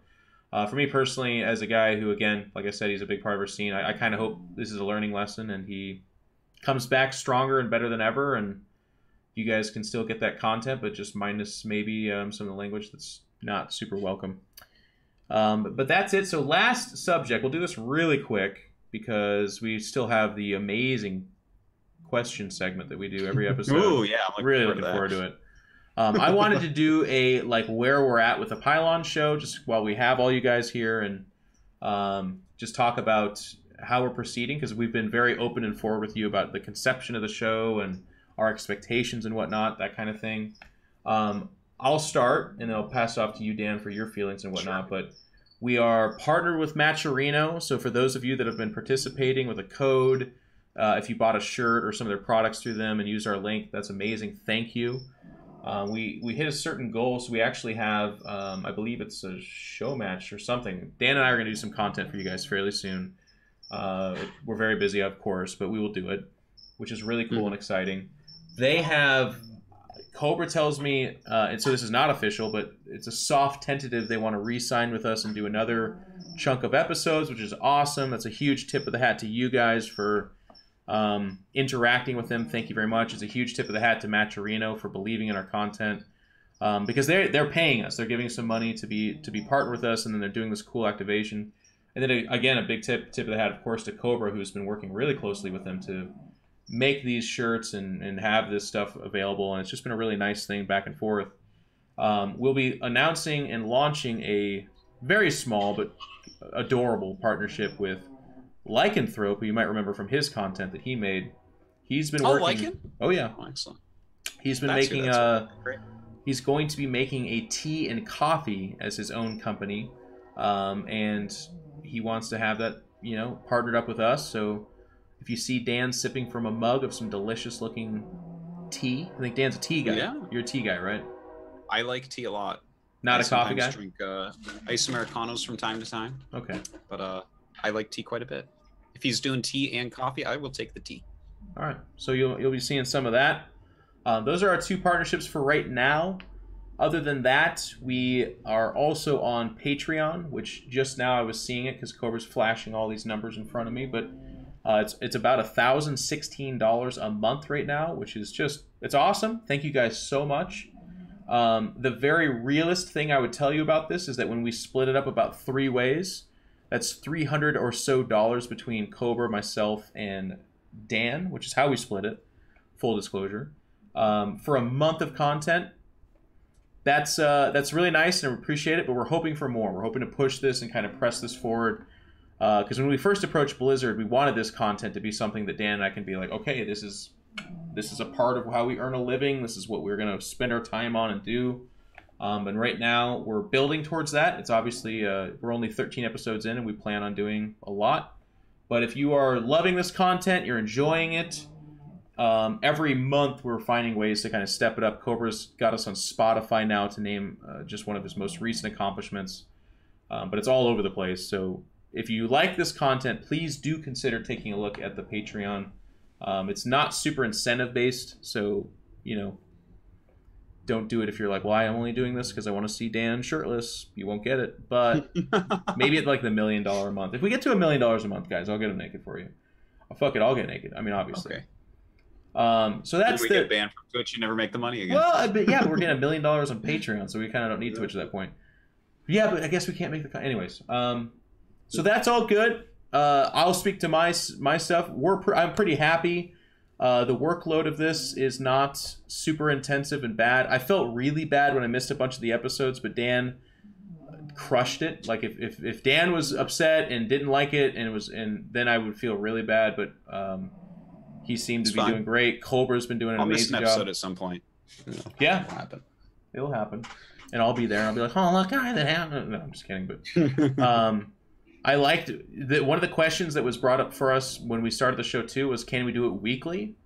And I'm gonna I like it, Dan. I think it's been going good, but I'm gonna hand off with that to you. What do you think about it being weekly? I actually haven't asked Dan, so maybe he's like, I hate it. But it being weekly? Yeah, I think it needs to be weekly. I think that every week we originally wanted to do what, an hour and a half to 2 hour shows, and we always hit like 3 hours plus now. To the point where I come out and my wife's like, really? I'm like, there's more to talk about. I have a lot to say. I don't know. Yeah. Talking with my friends about Starcraft. The show's going great, man. I'm loving it. I enjoy to talk about Starcraft a lot and bring on all these cool people, and it's kind of nice too because like I mean, I wish that well, there is a show like this. It's our show right now. Yeah. But I like that no matter what now, I know what's going on at all times. There would be weeks before where I get really bogged down. And like, for instance, this would be one of those weeks where I was really bogged down. I couldn't, normally I prep a lot for this show. This week I didn't do anything. Like Cobra had the notes. I'm like, thank you. And you know, but I've, through the course of the show, learned everything going on in Starcraft. So it's a great little kind of one-stop shop for that, and I like what we're doing, and I'm very proud of it and happy, and it will continue. Yep, me too. This is the long con. When we're on episode 748 and we get to announce StarCraft 3, it all will have been worth it. Yeah. I have to echo his sentiments. I've been really enjoying it, and a lot of the really cool feedback that I've been getting from a lot of people is that this was a missing piece for them. They really enjoy that they can count on this each week, even if nobody knows when it goes live. Yeah. At the same time every week. Always... Yeah. Oh, by the way, one of the big things, and one of the things I'm really happy that we're doing, and big cheers to Cobra for figuring it all out, is that we release it all in podcast form. Yeah. So it's like you watch live on Twitch, or you can watch the VOD on my YouTube, or you can. It's on all these different things you can get as a podcast. And I'm actually someone who's listened to podcasts for. I've been listening to podcasts for like 6 years or so. Like I really enjoy them. They're like a part because I commute a lot, right? Like on subways or in a taxi late at night or whatever. And, you know, I walk a lot of places. Basically, I don't have a car. I don't drive, right? So I'm just like always listening to something. So I always thought that like it's a cool medium and it's been picking up a lot. And I know a lot of people listen to that type of stuff. So yeah, I think people can kind of check it out on those platforms as well if they want. I think that it's really good. You can check it out on iTunes or it's on Spotify now and stuff like that. So. And there was a need for that too, like people. So just know, guys, that's Cobra's pet project. Absolutely. Like when we were making the show, we were like, yeah, I think we can do podcasts, but we both just kind of looked at Cobra and been like, can we? Yeah, no, we were like, we're useless. So can you do it? And he's like, yep, absolutely. And he's been doing it. It's all over the place. So just huge shout out to everyone involved. So this is the TLDR. We're happy. We're enjoying it. You guys are doing an awesome job supporting it. Because the God honest truth is if like nobody did, if we had no Patreon, if people were like, it's great content, but I'm subbed to all these other channels, I can't help you guys. We would probably have to come to an end with it because it is work. We love it, but at the same time, Dan and I are content producers for a living. So if we're spending 3 hours a week just on the show, but multiple hours before that getting guests and preparing for the show and informing ourselves on the topics, but then also having a producer like Cobra, I can't have him doing free labor. We're paying him in beans, obviously, and like pizzas, I guess. But anyways, without those things, we wouldn't have the show. So thank you. That being said, if you're looking for ways to support it, sub to my Twitch or Dan's Twitch, and when you do, be like, hey, I just want you to know I like the show you do. This is for that. Donations, of course, but the more organized and best way is going to be through our Patreon, because then it's like very explicitly clear that this is you supporting the shows specifically. And then Matcherino has a similar thing there as well, where you can buy products through them, and a portion of that comes to us. So guys, that's that. I just wanted to let you know that we plan on making more episodes. We're not coming up on a done. Like Dan said, maybe episode 748 is where we announce StarCraft 3. I'm on board with that as well. And that's it. So that is the show today. We're going to go into the Q&A section where, Dan, if you could pull up those questions, I will remind people what this is. Because I see it every week, and I'm going to see it till the day I die. Do not ask questions in the chat. We won't answer those. We have a Discord. If you hit ! Pylon Q&A, I think it is, which is so funny that I, of all people, don't know what it is. You know what? Grimlock's there to help. Thank you. It is Pylon Q&A, by the way. I was right. You join our Discord, and you can ask questions there. If you're worried about that, by the way, if you're like, I don't join social media stuff, I understand, but give it a shot. Check it out. It's free. The more people that join our channels, I don't get money or something like that. So I don't have... There's no, like, it's just a community that I'm trying to ask you to be a part of. And if you're here listening to me, then you might be interested in that. And you can ask us questions. But if you really want to get your questions answered, one of the rewards we do have for Patreons, like these lovely people right here, there's a Patreon section for the... Well, there's a Discord channel for the Patreon people. We will answer any question they ask. One person asked if the moon was a hot dog or cheese or some shit, would we eat it? And we talked about it. We actually had an amazing talk. That was one of the funniest conversations I've ever heard Rotterdam have. Because if it was a hot dog and you're starving, would you eat yourself? And you both interpret it so differently. I loved how honest he was. It was so good. It's very interesting. It turned out to be one of our better questions. Yes, it actually was. All right. So I see the questions. But you go ahead. Yeah, go for it, man. Okay. So starting off with those priority questions, they all get asked, as Jeff says. Here we go. From Legion Zero, 3 WCS related questions. I will use they/WCS as a reference to the event organization as a whole. 1, why don't they invest in someone to make hype reels? I mean, there's plenty of game footage of players out there. Home Story and GSL manage it. I understand why you can't get the GSL style background interviews and whatnot.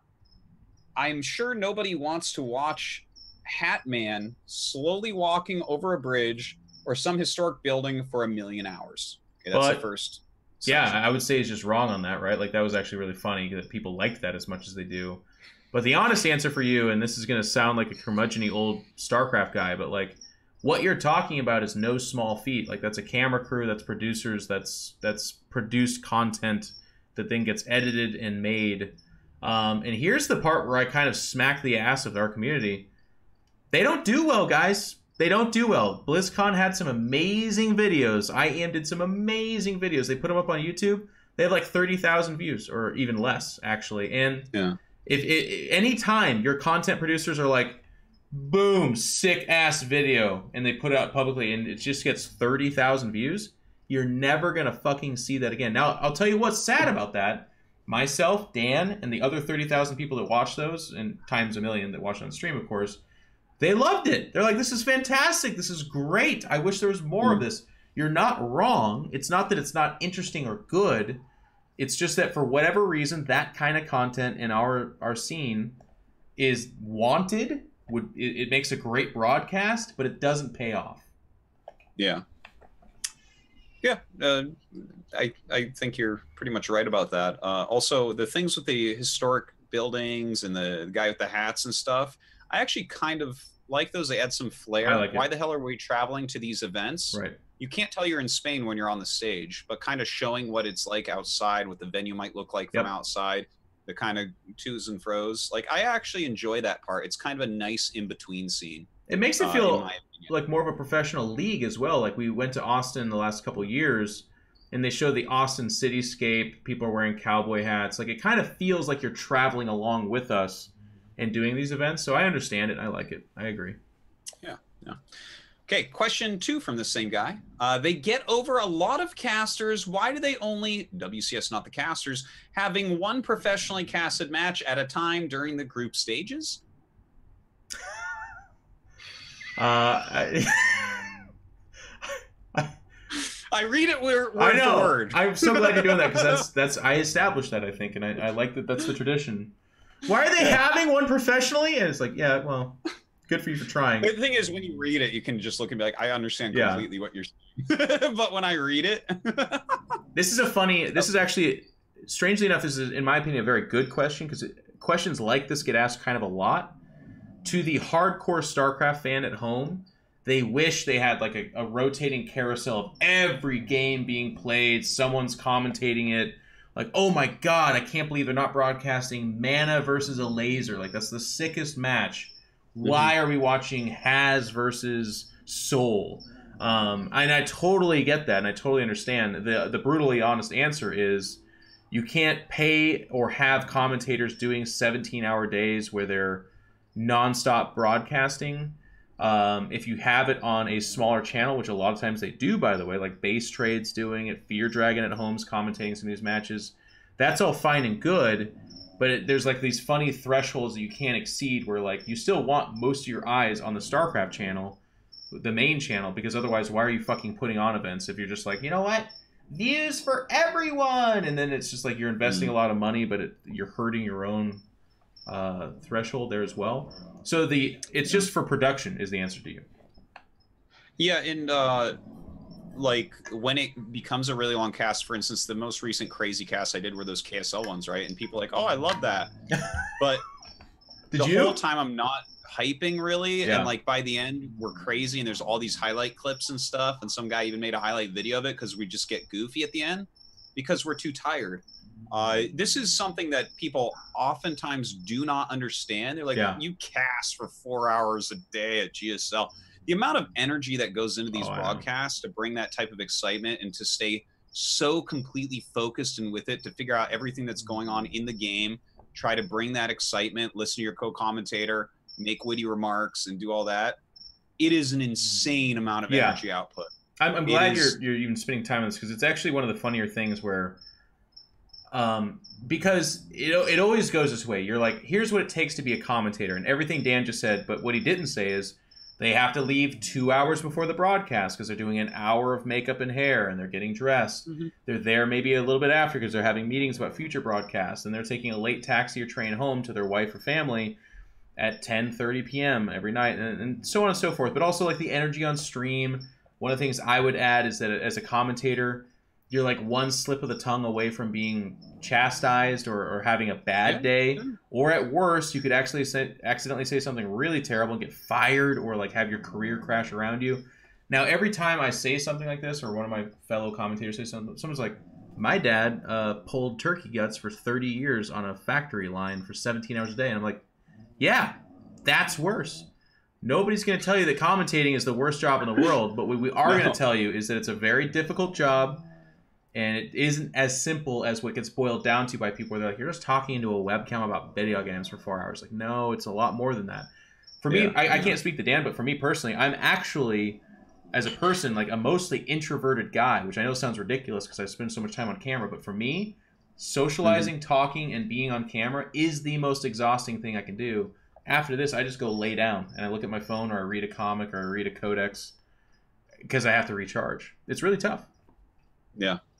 It's a very true thing. Like, I'm the luckiest, happiest person in the world. I have the best job in the entire world. I'm totally fulfilled, blessed, and grateful, and all that. But like, I put out 100% energy. So the secondary streams, we used to do that a lot, but it was really hard, and it actually impacts the quality and stuff.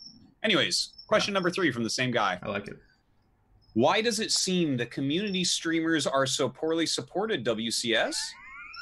No idea what games they're gonna get. Details not being updated. Waiting on players for info. Pretty poor advertising, etc. It was the same during Austin. Feel bad for them. Let me just say, it's one of my favorite AIs to ever roam the internet and ask these questions. No, I'm just kidding. Dan, I've been taking you go ahead. I've been taking the front, each one. I mean, are they so poorly supported? Maybe, I guess. I don't know. The thing is, like, I'm busy working at Valencia, so I'm not really paying too much attention to that. I can speak to it. As far as what games they're going to get and stuff, I guess a lot of the times you're not going to know necessarily until matches finish or stuff like that. Maybe you can get better. Yeah, so Legion Zero, this is actually how it's always been in StarCraft, and it's obviously not groomed to a perfect broadcast, but the setup is there's an admin, and they are just like corralling these pro gamers and saying, like, you're playing now, hold your lobby over there, we've got a request for a commentator to go into that one. But then sometimes the players just start the game, and it's not worth the trouble of being like, oh, they're 5 minutes into it, well, fuck it, you're getting out of that game because, you know, we need you to be broadcasted by Fear Dragon. That oftentimes is not the way it happens, but then Fear Dragon on his stream will say, and I'm just using him as an example, by the way, will be like, yeah, we're going to go into such and such match, and then find out after that he's not, and then he's got to talk to an admin about why that happened, and hey, could you please make sure that they hold for the next one? That kind of back and forth is organic, so it's just a very different kind of broadcast. I personally don't think it's a bad thing. I think if it was like mega polished and you get these 3 matches and you're absolutely going to get each one, but then one of them goes on for an hour and a half, and that delays this whole side of the bracket, except it can actually just like fuck up the entire broadcast for everyone if they did it a different style. So I like the way it is. Cool. Okay, thank you much, Legion Zero. Next questioner. Top Dog 123. He asks, thanks for the great show. I've been playing StarCraft since the game was released and have been following you guys since GomTV/State of the Game days. As a 34-year-old family man with a 1-year-old daughter, The currency I lack most is time. Mm-hmm. I still got going to Seoul with my friends to watch GSL on my bucket list, but since we all got families and kids, we need to plan the trip in advance. I guess Artosis knows this one best. Where do I find, when is it decided when GSL is played in Q1 2019?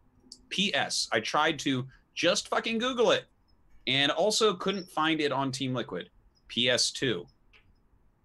Lore, my friend, you need to build more bunkers. Smiley face.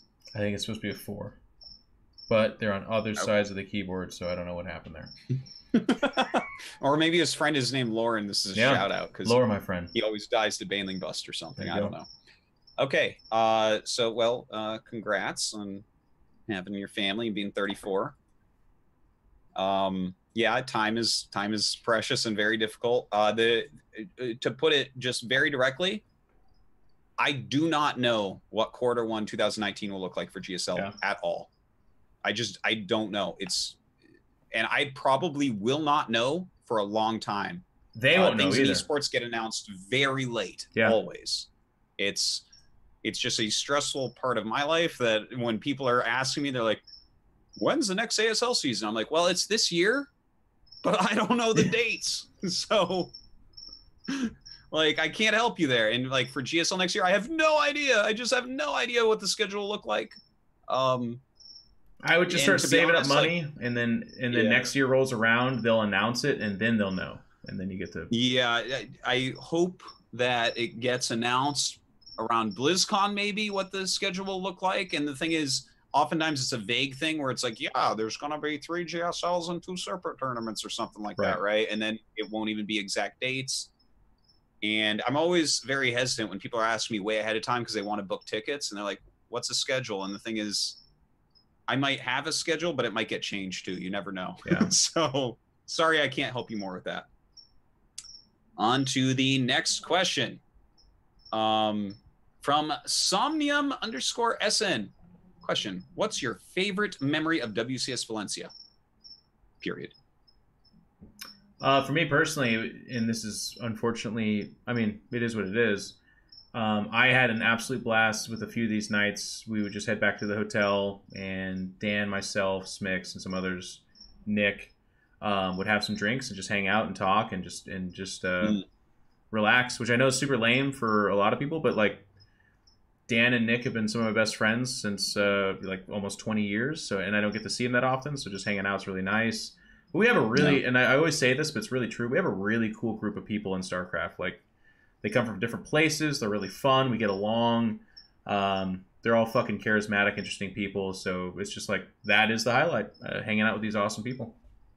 Yeah, I can't disagree. Like, you know, Nick, Jeff, Todd, Roddy, Nate, Smix, Maynard. These are like some of my very favorite people in the entire world. Like, truly my best friends. And just hanging out and chilling with them. Whether that's, you know, backstage, we always have so much fun just talking backstage and making jokes. And yeah, it's just hanging out with my friends is really good. And I mean, overall, the matches are hype and fun, and like watching some of these matches together, all of us yelling at each other and stuff and cheering for players while we're backstage. It's good times. Yeah, it's fun. Yeah. Okay, next question from Benja Death. Question: in the Korean scene, there is a fairly clear top 4 Terrans and top 3 Zergs. Do you think there's a similarly clear list for Protoss, and why isn't Zest on it? No punctuation. Not this time. Well, Zest is on it.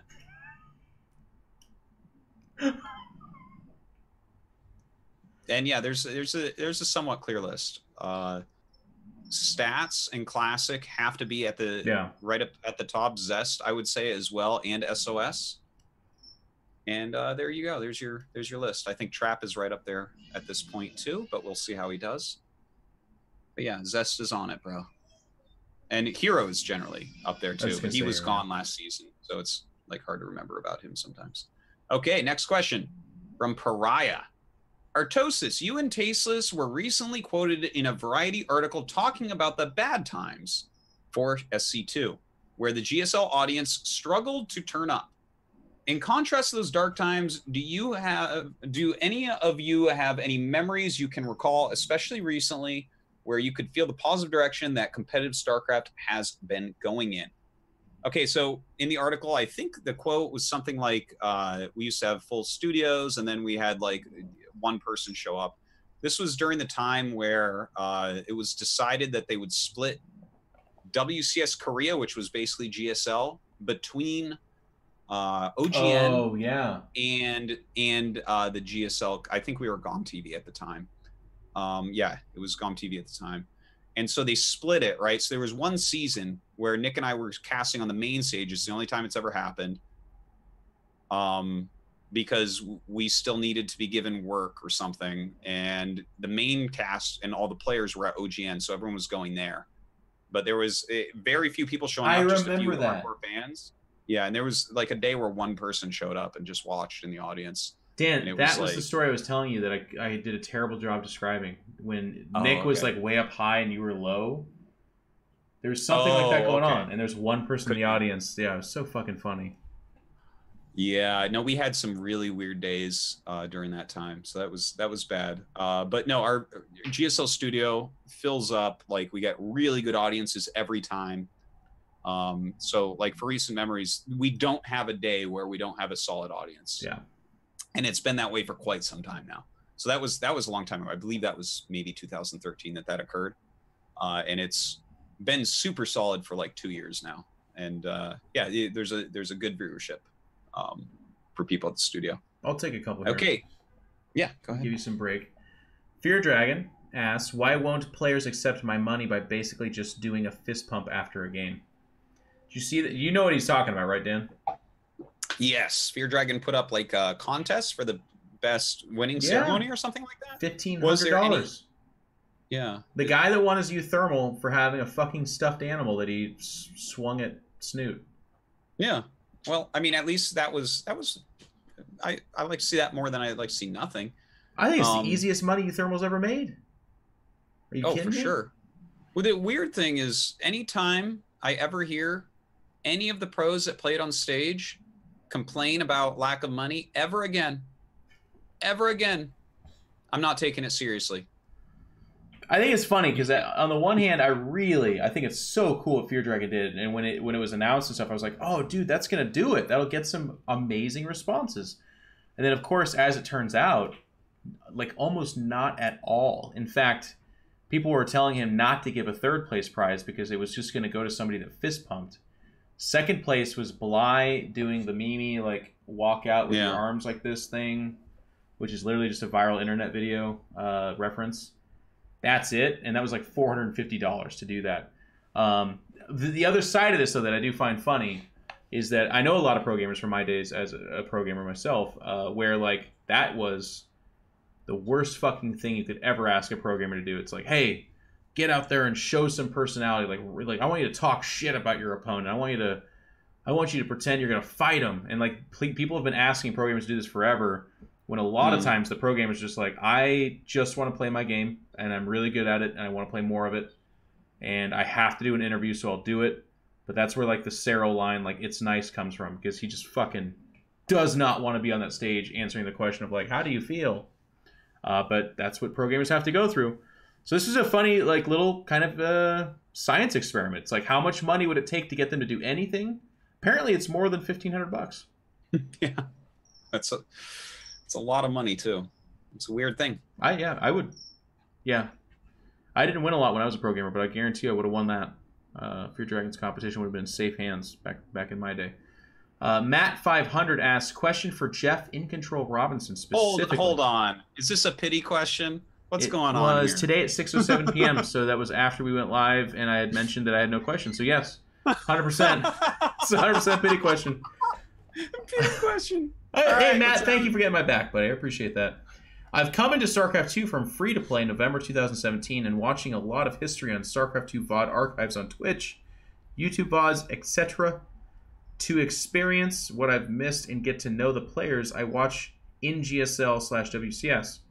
Do you personally feel that this meta is the most exciting time for StarCraft 2?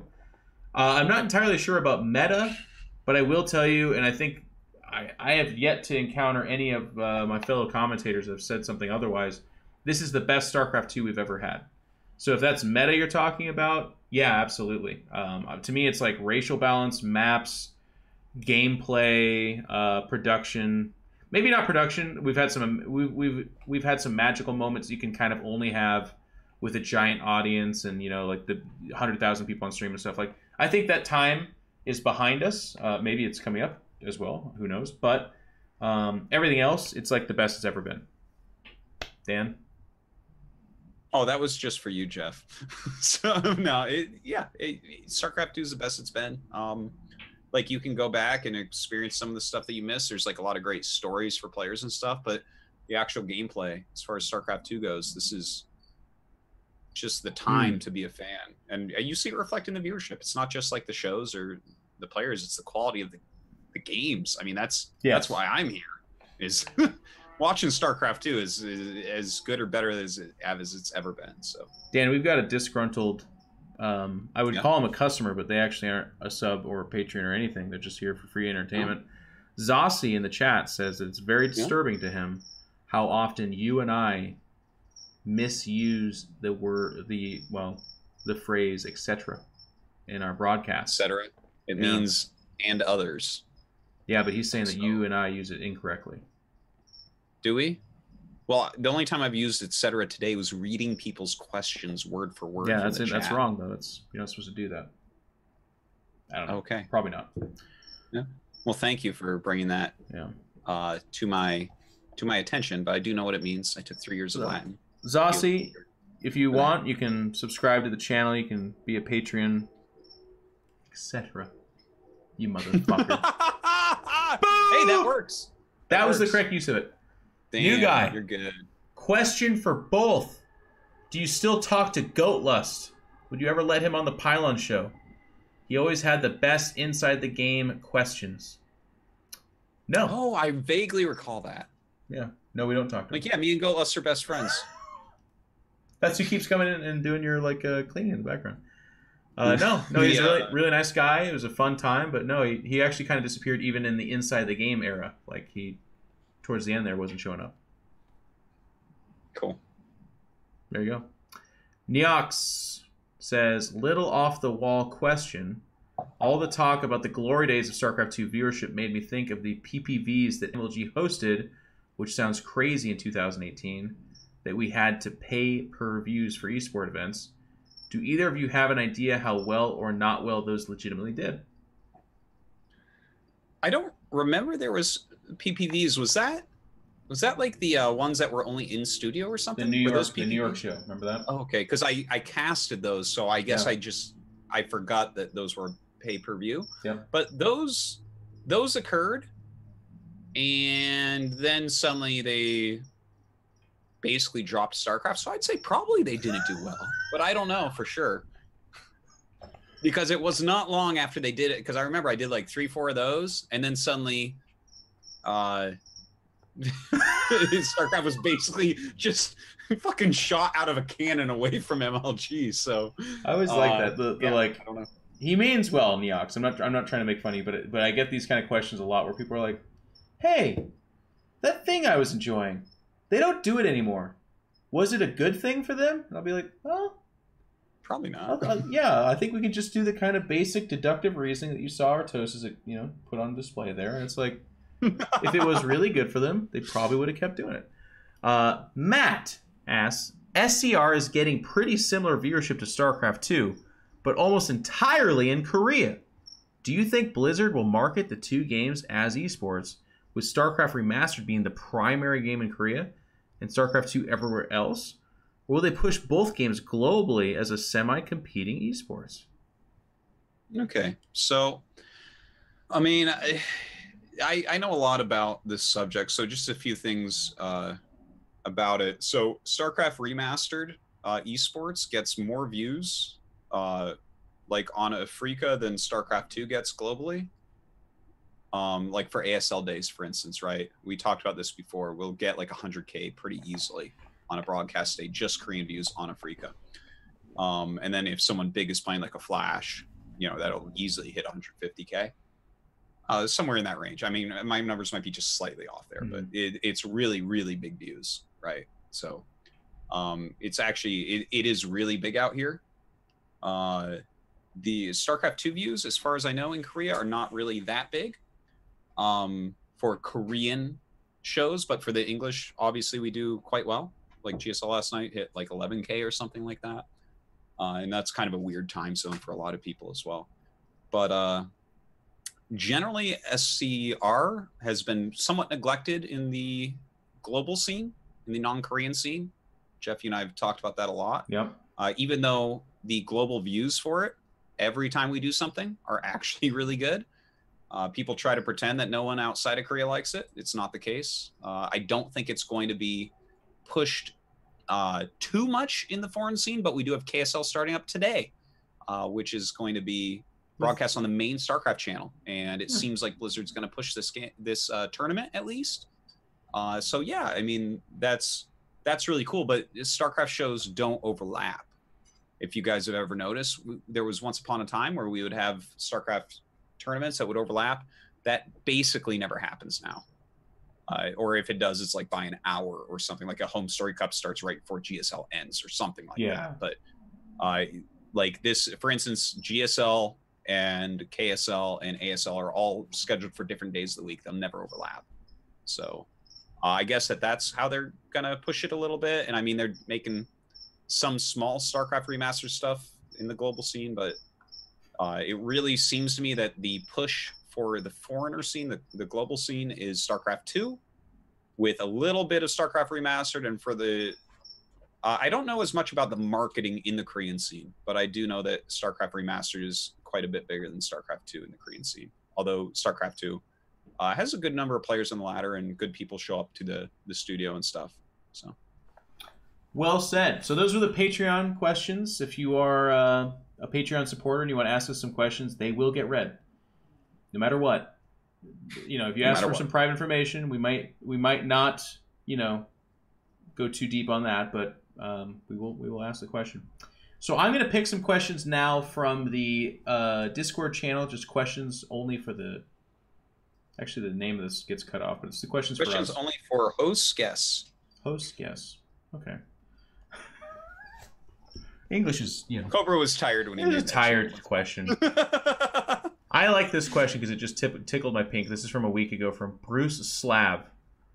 So this question is mainly for Artosis, since he casts regularly, but it is not limited to him. Anyway, watching StarCraft tournaments, I see that often casters mention stuff like best game I saw in years or the best episode of the Game of Thrones. Smiley face. So my question is, are the games getting better and better, or are there also some old-time great classics you fondly remember as one of the best games ever? I would say both definitely occur. Yeah. I'm very careful when I use that type of hyperbolic speech because I think it gets very cheap very quick. But yeah, like there's been I guess one thing I pointed out recently, there was like a StarCraft 1 pro game played between Flash and Sharp where I said this is the best TVT maybe ever that I've seen. I was completely honest about that. But yeah, some of the games have been like super exciting lately, like the Haas games at WCS. I'm not sure exactly what language I use, but I tend to try to be very careful about how I word things like that because I don't want to every tournament be like, this is the best game ever. But like, for instance, I thought that last season, that GSL was probably our best GSL we've ever had. I think most people agree with me too. So, I don't know. Thank you. I hope that answers it. Shrikash asks, in the 2018 Season 2 of GSL, we had 4 foreigner pros make the round of 32, all of which were Zerg players. In Season 1, we had 2 of the 3 foreign players qualify as Zerg as well. It is not until this current Season 3 that we have 1 foreigner from each race. Do you feel that there is a reason that so many of the foreigners qualifying for the GSL are Zerg? And is there a secret cabal outside of Korea that colluding to keep non-Zerg players from qualifying for GSL because they believe that Zerg is the one true race? Well, I don't know about secret cabals, but most of the top foreigners are Zerg players. There's far less of the other races. that have performed well outside of the scene, and I have a lot of ideas still as to why that is. But yeah, it seems like foreigners are just better overall at Zerg, and so that's kind of why. And the thing is, the people that have qualified this season with the other races are the usual suspects, right? It's like Neeb, the most accomplished Protoss that we've ever had, and Special, who has lived in Korea for so long. We can almost consider a Korean. He hangs out with Koreans. He talks to Koreans all the time. He trains with Koreans. He plays like a Korean, you know? Yeah. So it's kind of like the to be expected Terran and Protoss. Bronze Hobo. I had a question for Artosis. I was wondering what you think of the StarCraft 2 art style compared to StarCraft 1. I feel like ever since WoW, the style of Blizzard games has all had the same texture and artistic feel. Whereas games like Diablo 2 and StarCraft 1 had their own unique styles. Games like Diablo 3 and StarCraft 2 look more like WoW in the artistic sense. The Protoss in StarCraft 1 looked like sci-fi aliens from Area 51. Whereas the Protoss in StarCraft 2 look like a playable race in WoW. Just wondering if you noticed this and what you think, or maybe I'm crazy. Thanks for taking my question. I mean, I'm not so good with art, and I don't know what the aliens look like that are at 51. He said foots earlier, dudes. He said foots earlier, okay? Don't take everything I say as the gospel, but I guess like StarCraft 1 has kind of a slightly dirtier style with its graphics, but it's also like an older game, right? I think StarCraft 2 looks beautiful. So I'm not entirely sure. And in fact, if you look back at StarCraft 1, like they remastered it really well, and I think it looks so much better now. But if you look at the old StarCraft 1, I'm like, yeah, that's kind of gross. Yeah, I don't know. I don't know if I've really noticed that much. Have you, Jeff? No, I don't notice that. But I don't play all those games a whole bunch, so maybe there are similarities. Yeah. But I know that they use like similar engines to make a lot of their games, so that could be part of it, I guess. But then you look at something like Overwatch, which is completely different from everything else they've ever made. So yeah, it's like an anime or something. Yeah. It's like different art style, very which different. I think is cool. Like bring the different art styles. Lord of Pie, question for Jeff: how do you stay so beautiful? Dan? No, I'm just kidding. Great question, Lord of Pies. Thank you. This is another pity question, of course. Oh yeah, no, oh yeah. These guys coming to my back. I appreciate it. Yeah. This name. Lesev Itmiri. We're just gonna do a few more. Casters often say something like NA ladder will be hell for the next weeks when a cheese build wins the game. Is this just a running gag / meme, or have they actually been cheese builds that dominated the ladder after they were successfully played in GSL or WCS? Yeah, it is a running meme in a way, but it's also true. Like I've run into this plenty where like one night Hero did some really sick like mothership core rush against Terran, and the next day I brought it to the ladder and I killed someone with it, some poor Terran soul, and he just types me, he's like, why the fuck does everyone keep doing this? Oh yeah. What is this? I'm like, oh, Hero did it on GSL last night. He's like, fuck, and then he left the game. So it's definitely real. Like these things enter the ladder more because obviously, you know, the people who watch the esports are, if you have 10,000 people watching a tournament and they see it, right? Let's say a third of those play that race. They might want to try out this build. They might get excited and be like, oh, wow, yeah, let me try this. And the thing is, cheeses are the easiest to learn and pull off. So those are the ones that, and they're the most frustrating to play against. So that's why we bring up that like, oh, this will, you know, this is going to be on the ladder now. Like we saw some proxy gates from Trap last night that were really well executed. Maybe we'll see more of those today on the Korean ladder or something. Oh, absolutely. I think just to echo what Dan said, like every time I face something weird on the ladder, the first question I always go is, did somebody do this in the GSL last night? And the answer is like almost always yes. Looking through these questions, I was going to look for some for Dan specifically, but it's mostly just pity questions for me.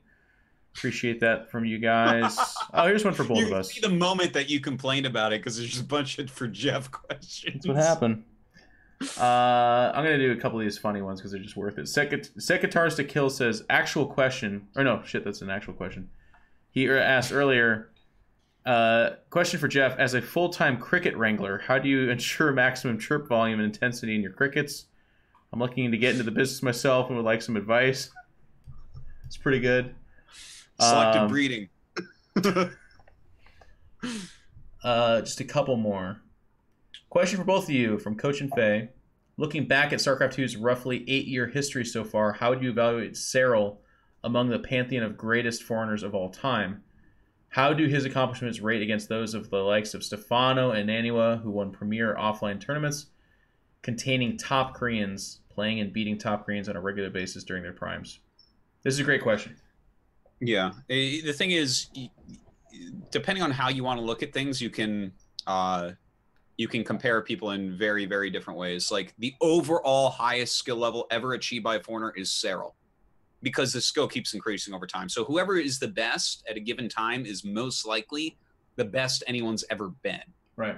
Like that would go like right now, Maru and Rogue are the best anyone's ever been. So in one way, they're the greatest, right? But like, does that put them above MVP and innovation? Okay, well that's a different question. As far as Cyril goes, like it matters which way you want to look at it, because there are really hard things. Like, I mean, I think that there's arguments for like possibly Idra, possibly Stefano, possibly Snoot, possibly Cyril, possibly Neeb, all is the greatest foreigner of all time. It matters the way you want to look at it, right? Like, for instance, when Snoot was beating some Koreans, there was like a period of a couple years in there, right? Like Never I am happened. Shanghai or whatever, Yeah. or whatever that I am was in China, Shenzhen, where no one even takes maps. Yeah. And Snoot's the only one even close to getting BlizzCon, sometimes getting to BlizzCon with 15 Koreans and Snoot and stuff, right? So like that, like, you know, that's another step. Now Cyril's dominating foreigners right now, and he is the highest level overall, but like,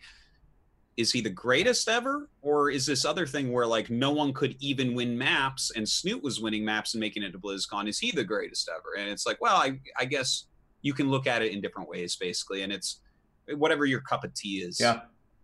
Would be the way to do it.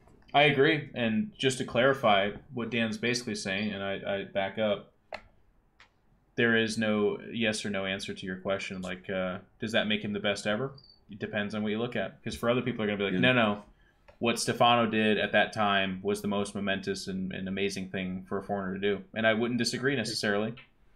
Some of those big wins from Nano and Stefano are insane. And then a lot of really funny questions and a lot of people asking questions here at the end. So I do appreciate it. We actually had a lot of the Patreon questions this time. So I think I'm going to kind of cut it short there. But if your question didn't get answered, feel free in the coming weeks to go ahead and ask again, or ask a new question, and maybe yours will get answered. But just to reiterate, because a couple people did get upset at me in the past, we're not going to answer every question. Unless you're a motherfucking Patreon. In which case, our episode could go 17 hours if enough of you ask questions. Yeah, it could be. Maybe we'll have to change your tagline there. Anyways, thank you guys so much. That's in the Discord, so the people in the chat that are asking questions right now, if you want to get those questions answered or have a chance to, join the Discord and ask there. But that's going to do it for episode 13. I'd like to end... Do we show the scene? I think we already showed the scene, Cobra, but let's just do it one more time because I didn't say these names. But these are the people that... these are a lot of the people that do the Patreon from the $10 and up. And they're amazing. So thank you guys. A couple of really... it touches my... It just makes me so happy that a couple of these, like Maynard and Robbie, are in the $25 tier. These are guys that are out there preaching the StarCraft 2 gospel, but they're also supporting the show. It's amazing. Okay, so that's going to do it. So one last time, Dan, thank you so much. What are you up to? What can people see you do? Casting nonstop. KSL is tonight. It is 7 hours from right now on twitch.tv/Starcraft. It'll be myself and Tasus, 2 best of 5s in Brood War. But yeah, GSL this weekend, KSL today, tomorrow. PylonShow, keeping it real. That's Very good.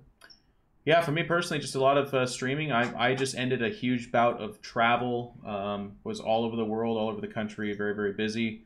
But in the coming weeks, all I have is WCS Challenger Season 3 coming up. And then some Warhammer tournaments, but that's mostly weekend stuff.